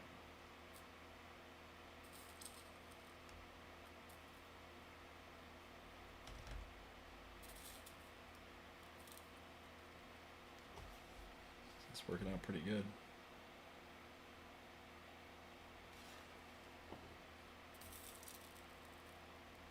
That's so cool. That's so cool. When you flex it up like that and it just flows right onto the pad and just works right, it just looks good. That's awesome. Alright, let's get this little Medusa wires figured out. Which one's going where? So you can reach that one easily. That'll reach that one easily. That one doesn't really want to reach anything easily. Let me see if I can pull it just a little bit tighter.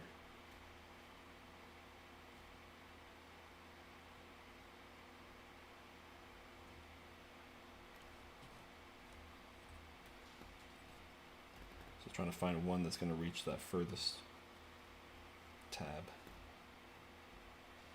I think it's going to be this one right here. Just pull it a little bit tighter. Yeah, that'll do. Okay, let's get it soldered. Come on. And you. That's just a lot. That's okay. Let's make sure everybody gets a little. There we go. Now we're happy.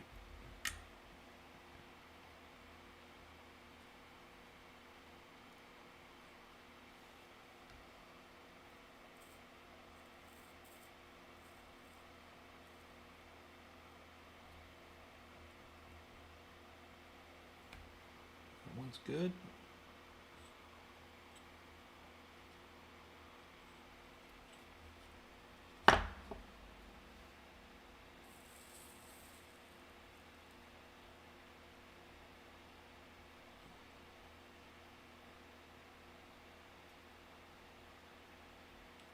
God damn, that's hot. I'm sure there's a tool I can use, like a pair of pliers or something that'll make it so I don't have to hold the wire. Because the heat travels from the solder joint up through the insulated wire and it just goes up all the way and it just gets so ripping hot. It's crazy. Like, yeah, Newton's got something figured out with his heat plate. Alright, let's see.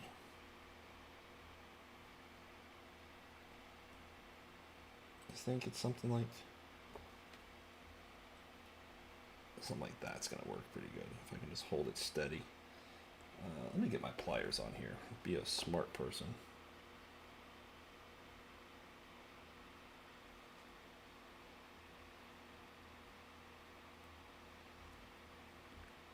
Just not quite as dexterous as my fingers, but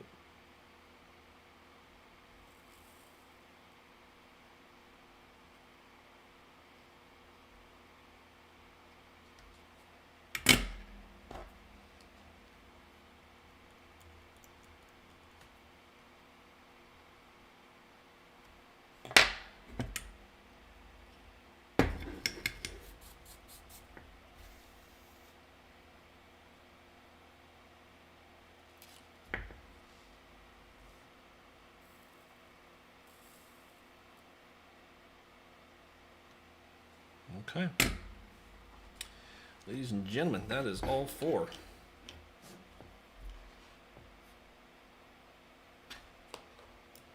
Let's see how it do. USB in. Doo-doo-doo. Get the battery over here.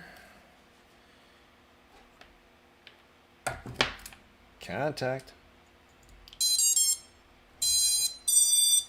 That's a good sign. turn on the thing. Controls enabled. Motor 1. Motor 2. Motor 3. Motor 4. Yeah, that's about right.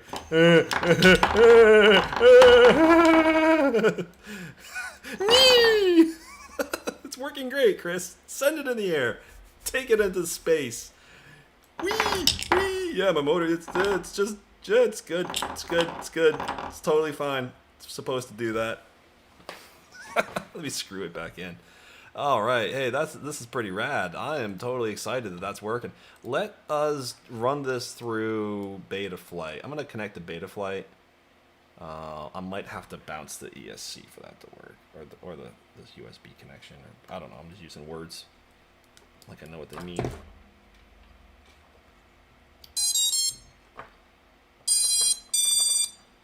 Oh man, that is so good. All right, let's see. Let's connect. We're connected. We got 0% errors. Let's juice it up. Put some power on it.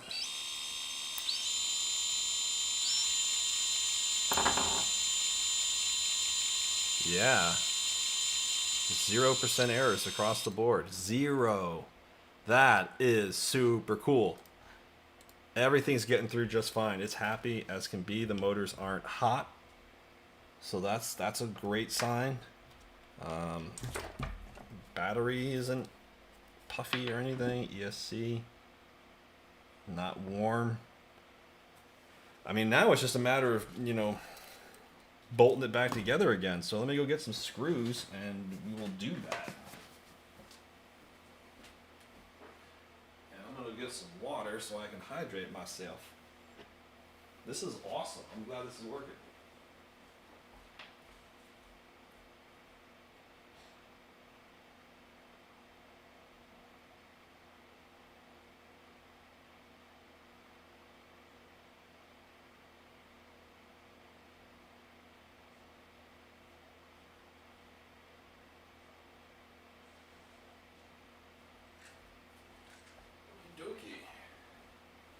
Got a bunch of screws, ready to rock and roll. All right, so I think we can conclude that the last ESC was definitely borked. I blew that thing up. Good me, go me. So now what we're gonna do is, yeah, I'm gonna scratch my belly button. It feels good. Shut up. So we're gonna go ahead and start reattaching all this stuff here.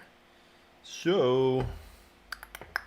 Don't need this. Let's clear off a little bit of space here because I got a bunch of shit going on. And I don't need the soldering iron anymore. I think we're done with the soldering.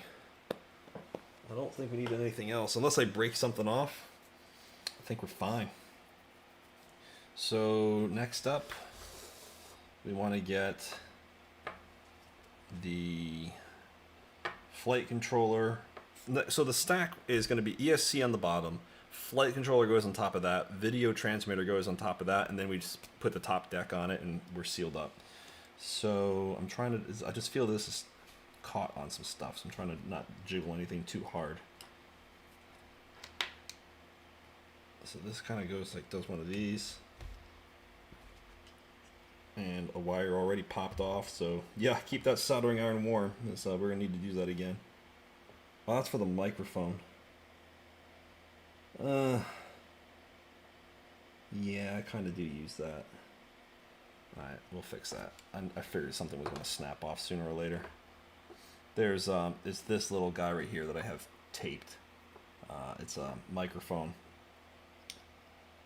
So I can hear the motors while it's cruising. And that thing is like interwoven inside of this thing. What the fuck? Wow, that got all screwed up. Alright, let's untwist this.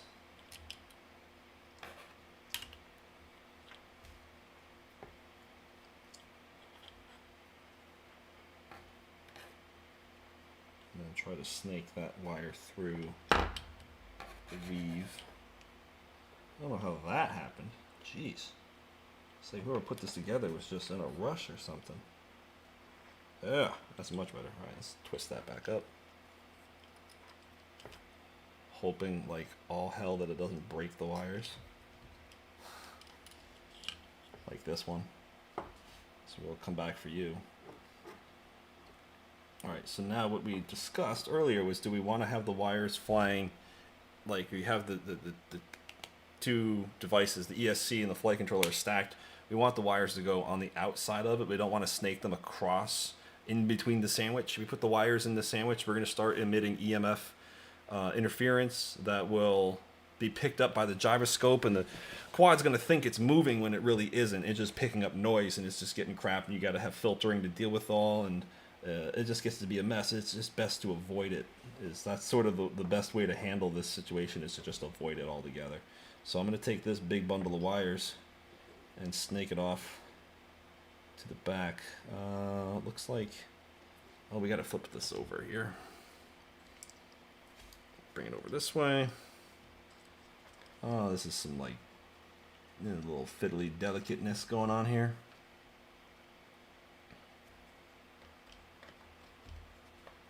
Come on.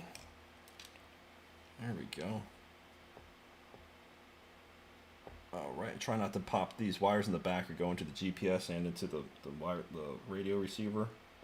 So I certainly don't want to pop any of those wires off. We're gonna need them. All right, it's on.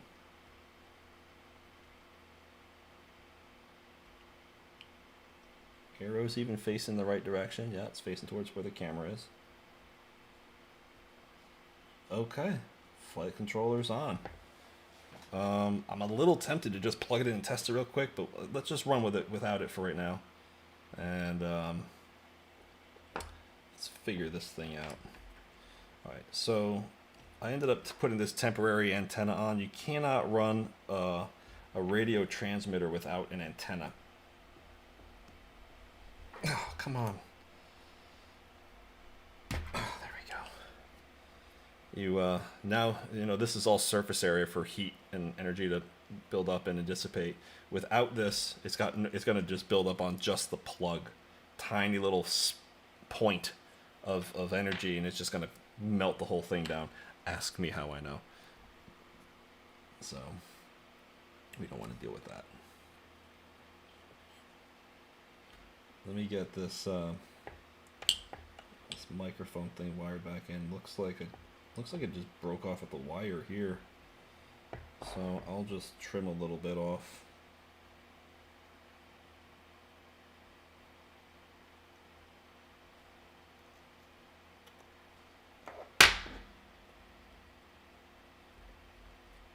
Alright. And we can just lay it flat and just dab it right back on. This chisel tip is going to be way too big to do that solder job, so I'm gonna have to wait for this to cool down just a little bit, and then put the old tip back on it, which I think has cooled down by now. Let's just stick my finger in it and find out. Yeah, that's fine. All right, you know what? We don't have to technically wait for this thing to cool down.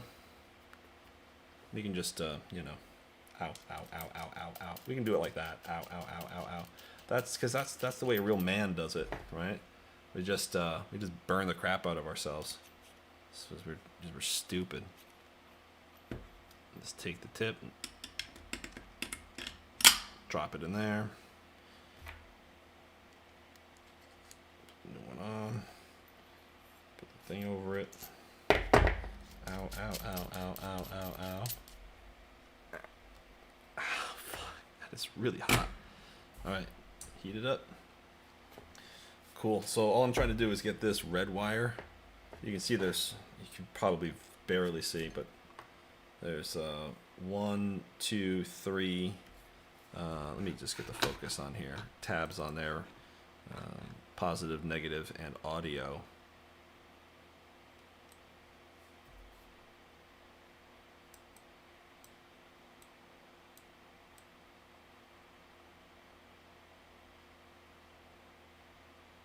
There we go. All right. So negative, positive is going to go right here, and this is the audio. The audio wire is good. The ground is good. I just need to get this one right there. So I'll put a few twists in it.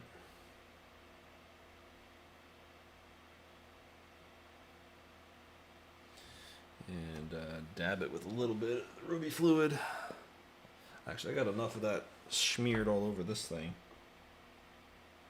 Yeah, that's plenty.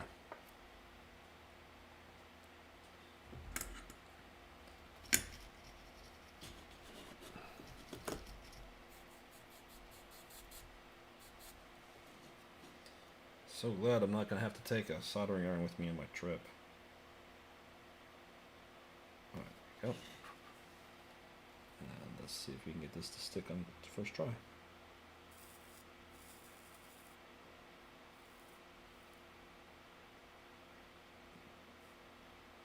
That was a big old no.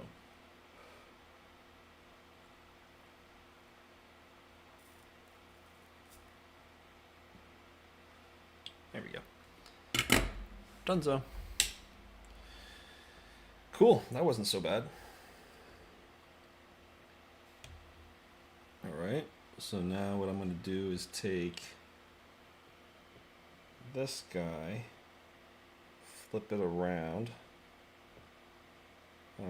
All of these, that's for the on-screen display and such. I probably should put a twist on these too. I may as well.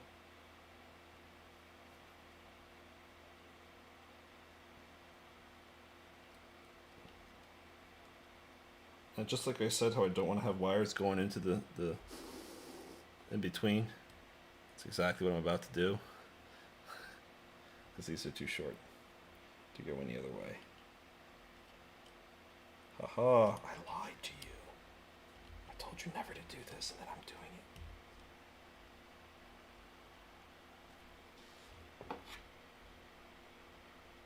This little guy doesn't want to quite get on there. There it is. Just put more pressure on it. Cool. Let's put some nuts on that. Hold it steady.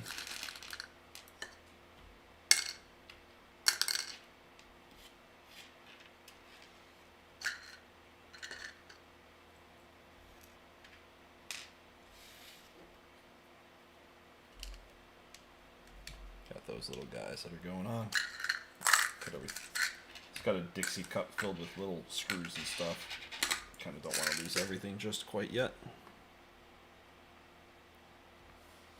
So I would just go ahead and put these little plastic nuts on here to kind of keep everything tied down, not bouncing around mid-flight while we're doing flippy flips.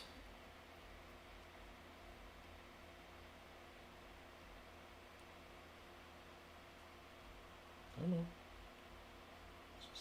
Just having fingers, that's the problem. They're just, everything is so miniature on this, and they get smaller still. Like, this is a 5-inch drone.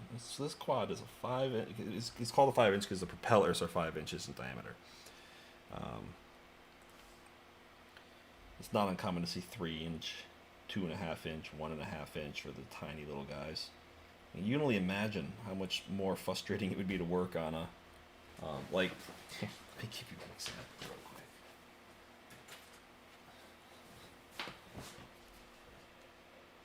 Right? Like,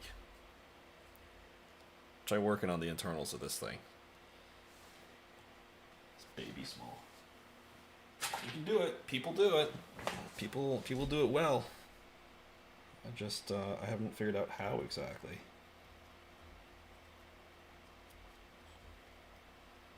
Alright, so let's see, get this just a little bit tighter. And some people hit this with like blue Loctite. I'm the kind of guy that likes to retighten screws over and over. I like to replace them when they get loose and fall out.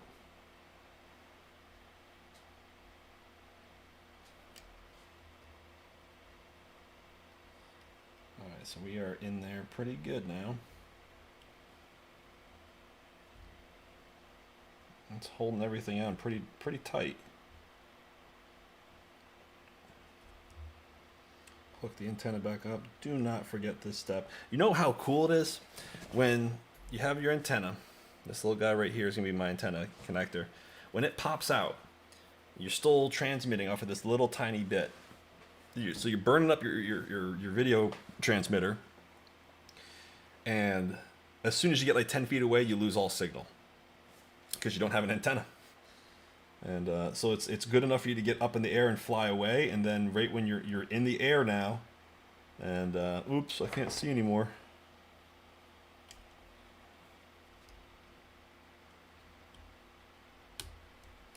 All right, that is not coming out. Let's take the take a little bit of shmoo off of there. Take the microphone down. This is looking pretty rad because we get to put the top on now. Holy poops! I think we are getting dangerously close to being done here. Well, I'm not quite sure how the battery's going to reach. That wire is a lot shorter than the last one I used. It feels like it's a lot shorter.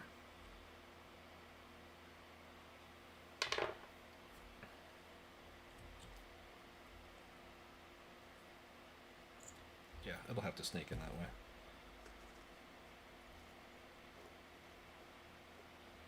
Okay. Well, let's put the top deck on.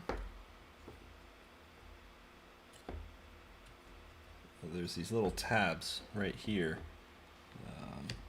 that the camera holder fits in on either side, but there's a lot of tension on it, so I think I'm going to need to back those screws out to hold the camera in. So let me just loosen those up real quick. I think I'll need to loosen one of them. There we go. Yeah, that's all I needed to do. Yep, that is in, and that wire is sticking out through the side. I really don't want it to do that. It's like how it's wrapped around. Yeah, we don't want that. So we'll take that off. And just there, do that maneuver.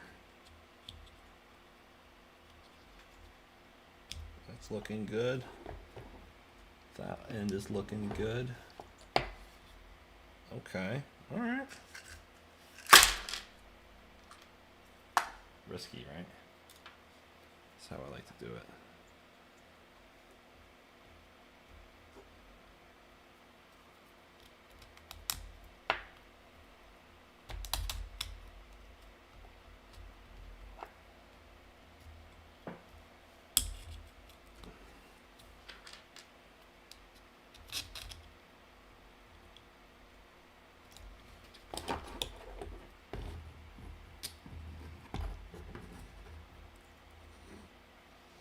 Alright, so this got these two bolts that go in the back. This holds this TPU 3D printed thing out. This holds my video transmitter antenna and my control link antenna. And it works out really well. It was a pretty good purchase. Okay, so that should hold that in pretty steady. Let's do the ones on the bottom.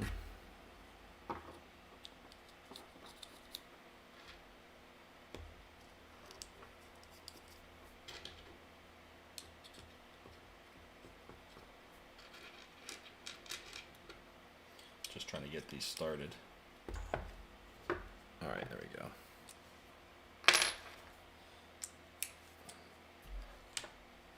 It gets you back into focus here.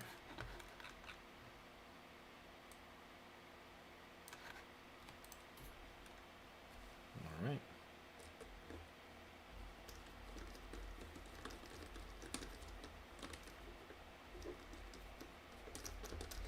Cool. It's all coming together, starting to look like a drone again.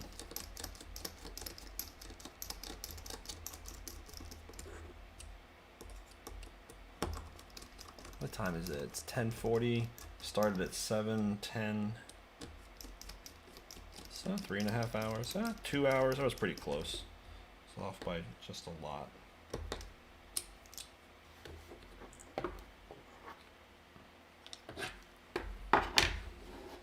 Let's put this other motor in there.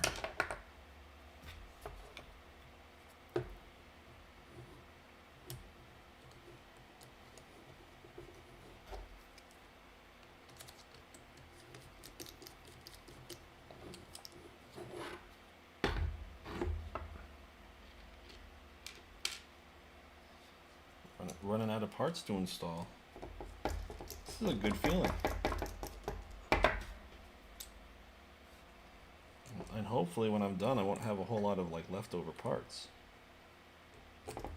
Because, you know, screws can multiply. When you take them out and you put them in a little storage thing, you come back, there's usually more than what you put in there. That's how that works. Alright. Wow. It's starting to look like a real thing.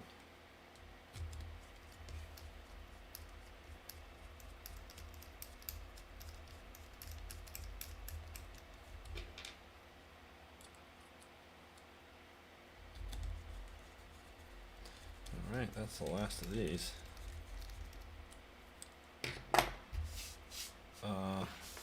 So you know what's next?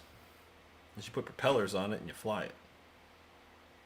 So rather than put propellers on it, I'm going to get my remote. I'm going to go wire that in. I got to do the remapping thing, but I'll spare you the details. I'm going to get my remote. And I'm going to test to see if the receiver works and if this thing's actually going to chooch.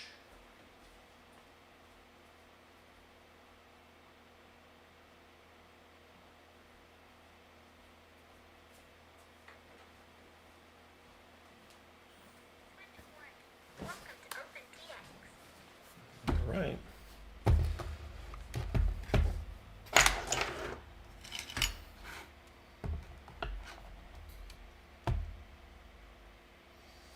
Alright, let's put some juice on it.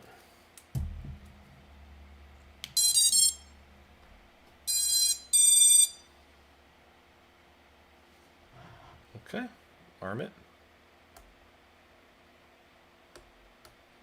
Doesn't want to arm.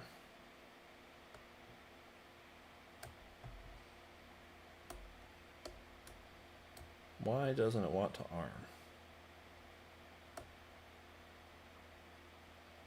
Well, that's one way we can find that out. We plug it into the computer and we ask it, hey, why aren't you arming?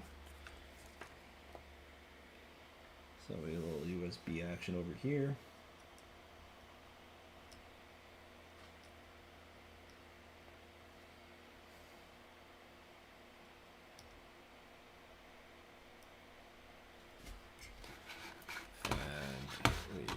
Connect, and let's see, motors, I understand the risks. 1, 2, 3, 4, that's good. Receiver is not connecting, it's not receiving any signal from my remote control. I'm guessing what happened is that maybe because I had it unplugged for so long, it might have gone in like bind mode or something. Maybe I need to rebind to it. I don't really know, to be honest with you. Let's take it out, unplug it. Power's on the transmitter. Power on the flight controller. Wait. You wouldn't have done that if you didn't have a connection. Telemetry recovered. That means you have a connection. So you're just bullshitting with me now. Alright, telemetry lost when I unplug it, right? You need a telemetry lost. Telemetry lost. Good. So now when I do this, it should say...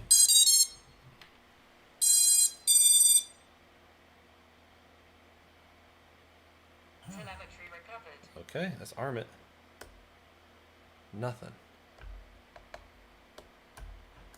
Why nothing? Now that's really weird. It's getting telemetry, right? If I look at this, and I go to, let's see, model settings, telemetry. Yeah, it's getting data. Signal strength, quality, signal to noise ratio, RS. Yeah, it's talking to it. So why is this not controlling it? I wonder what it thinks the problem is. It's like it's not arming for something. Yeah. I mean, it's not because the propellers aren't on it. There's no way for it to know that. As far as I'm aware.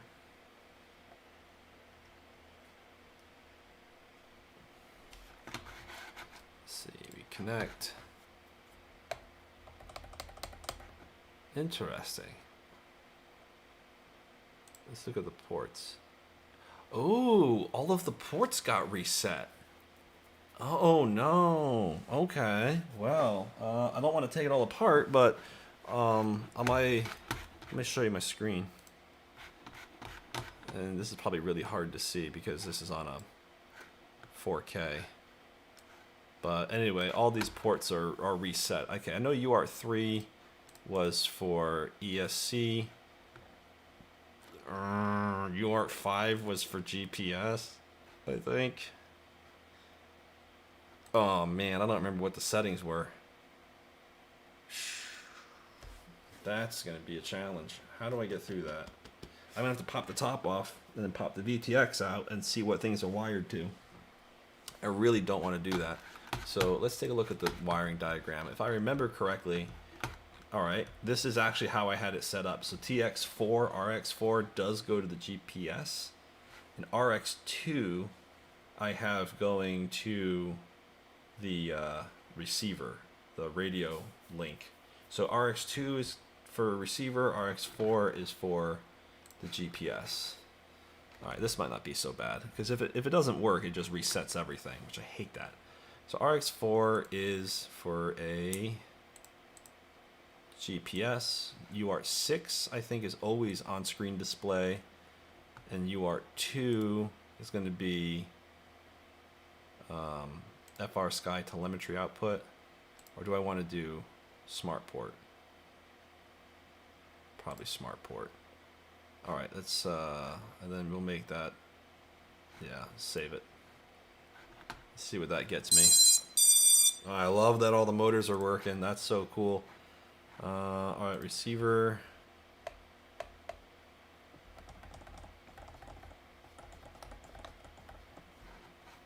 Not hearing it.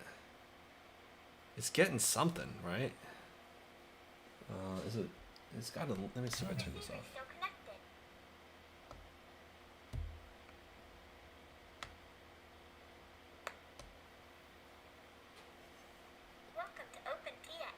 Let's see.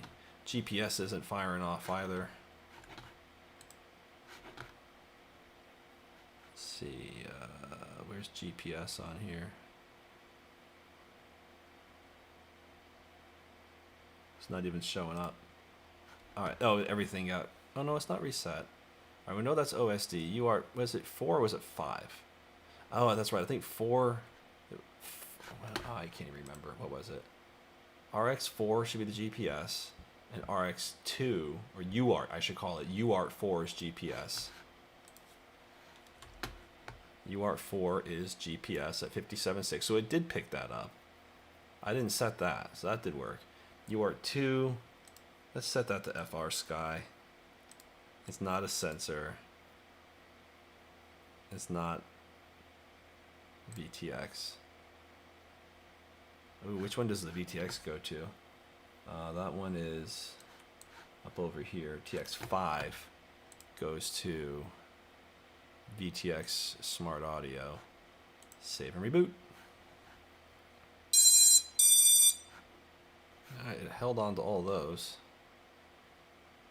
Let's see if this works. If I change this off of pit mode and hit save, the light didn't really do anything. Wait, that worked. I set it to 25. Pit mode's on. Okay, so the VTX is working. All right, that's great. This isn't working yet, so we'll come back to that. So that's good. OSD. Let me go grab my my monitor so I can see what is coming off the video transmitter.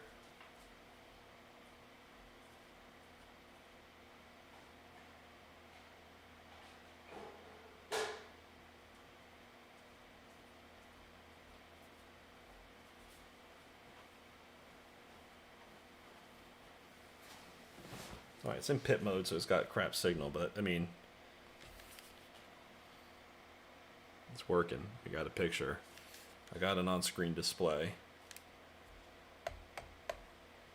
So this is good. RSSI DBM, disarmed. So it's got link quality is 0. So I'm thinking it just needs to be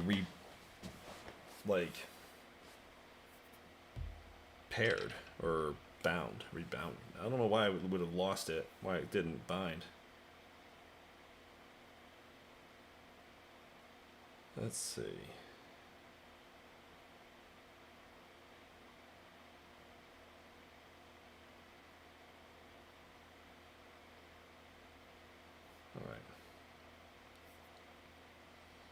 All right. Well, let's see. Is the GPS working? GPS isn't even showing up. Yep, GPS isn't even showing up. So GPS is UART4. That's what I thought I had it set to. I'm pretty sure that's what I have it set to. It's not RX3 because that is for the ESC, which that's working because we got the error code coming back and that's all doing its thing. Let's set this back up to DShot 1600. I wanted to use that. See if we still get errors even though we're using the faster DShot. Let's see, we got motors, we got no errors. I understand the risks. They're all spinning, no errors. Yeah, sounds good. All right, cool, that's looking all right. Sensors, that's good. The receiver's not coming in, the GPS is not coming in, and we're gonna want those working. Configuration, let's see, maybe the GPS thing got turned off. GPS was turned off. All right, save and reboot. Probably just because it lost the port and it okay, so it was just the GPS wasn't even there. GPS is here. GPS, acquiring signal, waiting for GPS 3D fix. Okay, so it's finding something. So okay, the GPS is working now. All right, excellent. Well, it's gonna work eventually. I think if we satellite ID 9, signal quality 1, 10. Yeah, we're getting numbers, so it's doing something. So, all right, GPS is good now. So the port UART2 is probably has to be set to serial. Yeah, I think you have to do serial TX on that for it to work as a control link. Nope. And then what happens is it just resets everything back to blank. That was the wrong thing to do. Love that. Telemetry output. I think we'll do FR Sky. UART3 was the ESC. UART4 is the GPS. UART5 is... I'm looking at this thing upside down. UART5 goes to...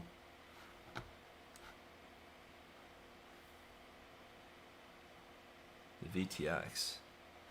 Yeah, UART5 goes to Smart Audio. UART6 goes to the on-screen display. And save and reboot.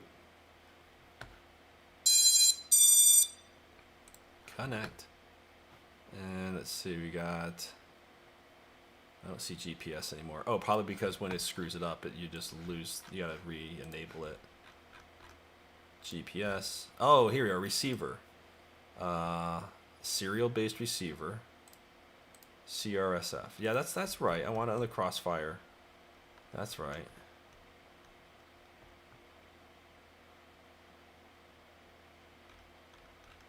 And everything else here looks fine. So glad those motors are working again. Alright, so GPS is chugging along. We got a little signal strength there. And all the sensors are pulling in stuff. Like if I jiggle the quad, it shows that it's working.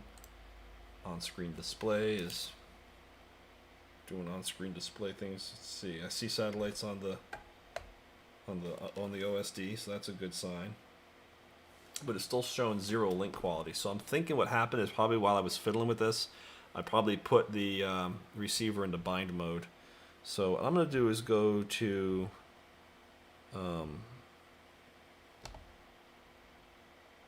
my model settings here and tell it to rebind.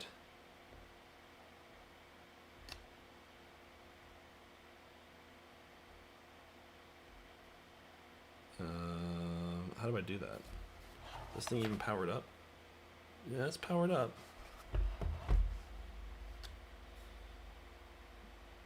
External mode, crossfire, channel 1 through 6, receiver mode. Oh, I have to press the bind button through this, like it's this system menu.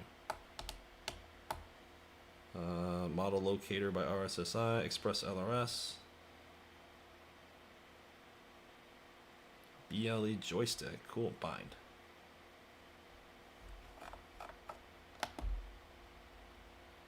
Telemetry lost. Signal critical. Telemetry recovered. Okay, well that's a good sign.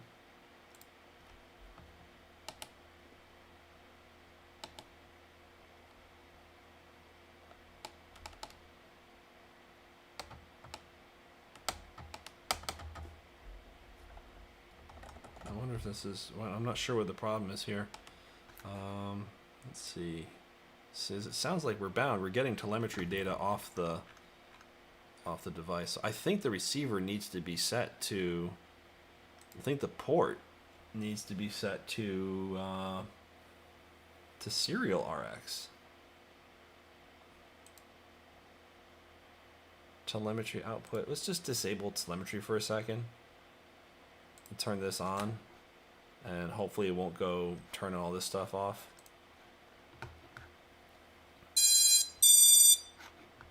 Okay, that didn't turn everything off. That's good.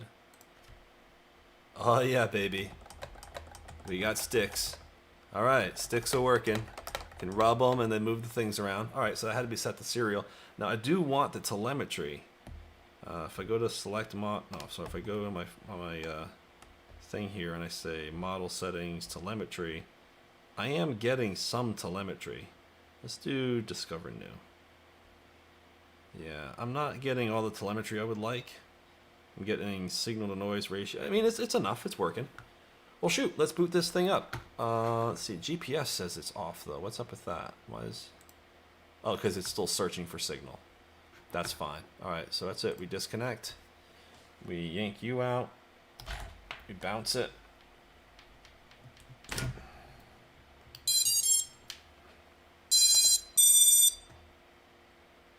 Telemetry lost.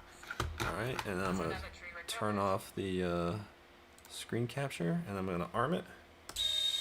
Oh, baby.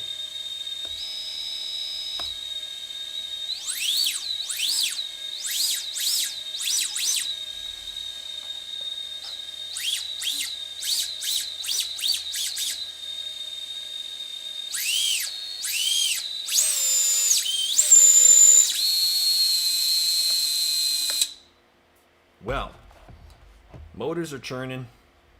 They're not warm or anything. I mean, this thing's pretty much ready to go. All I gotta do now is, oh shit, I'm running the VTX with the antenna off. I've been wanting to, I said specifically not to do that, didn't I? I said specifically, don't do it with the antenna off. Telemetry lost. All right, well, whatever. Lessons learned. Break another thing.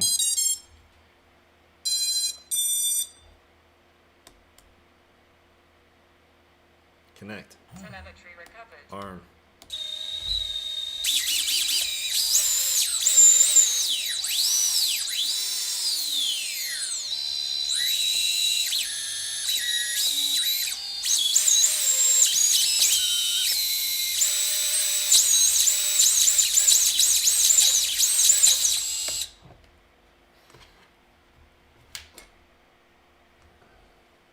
No, motors seem fine.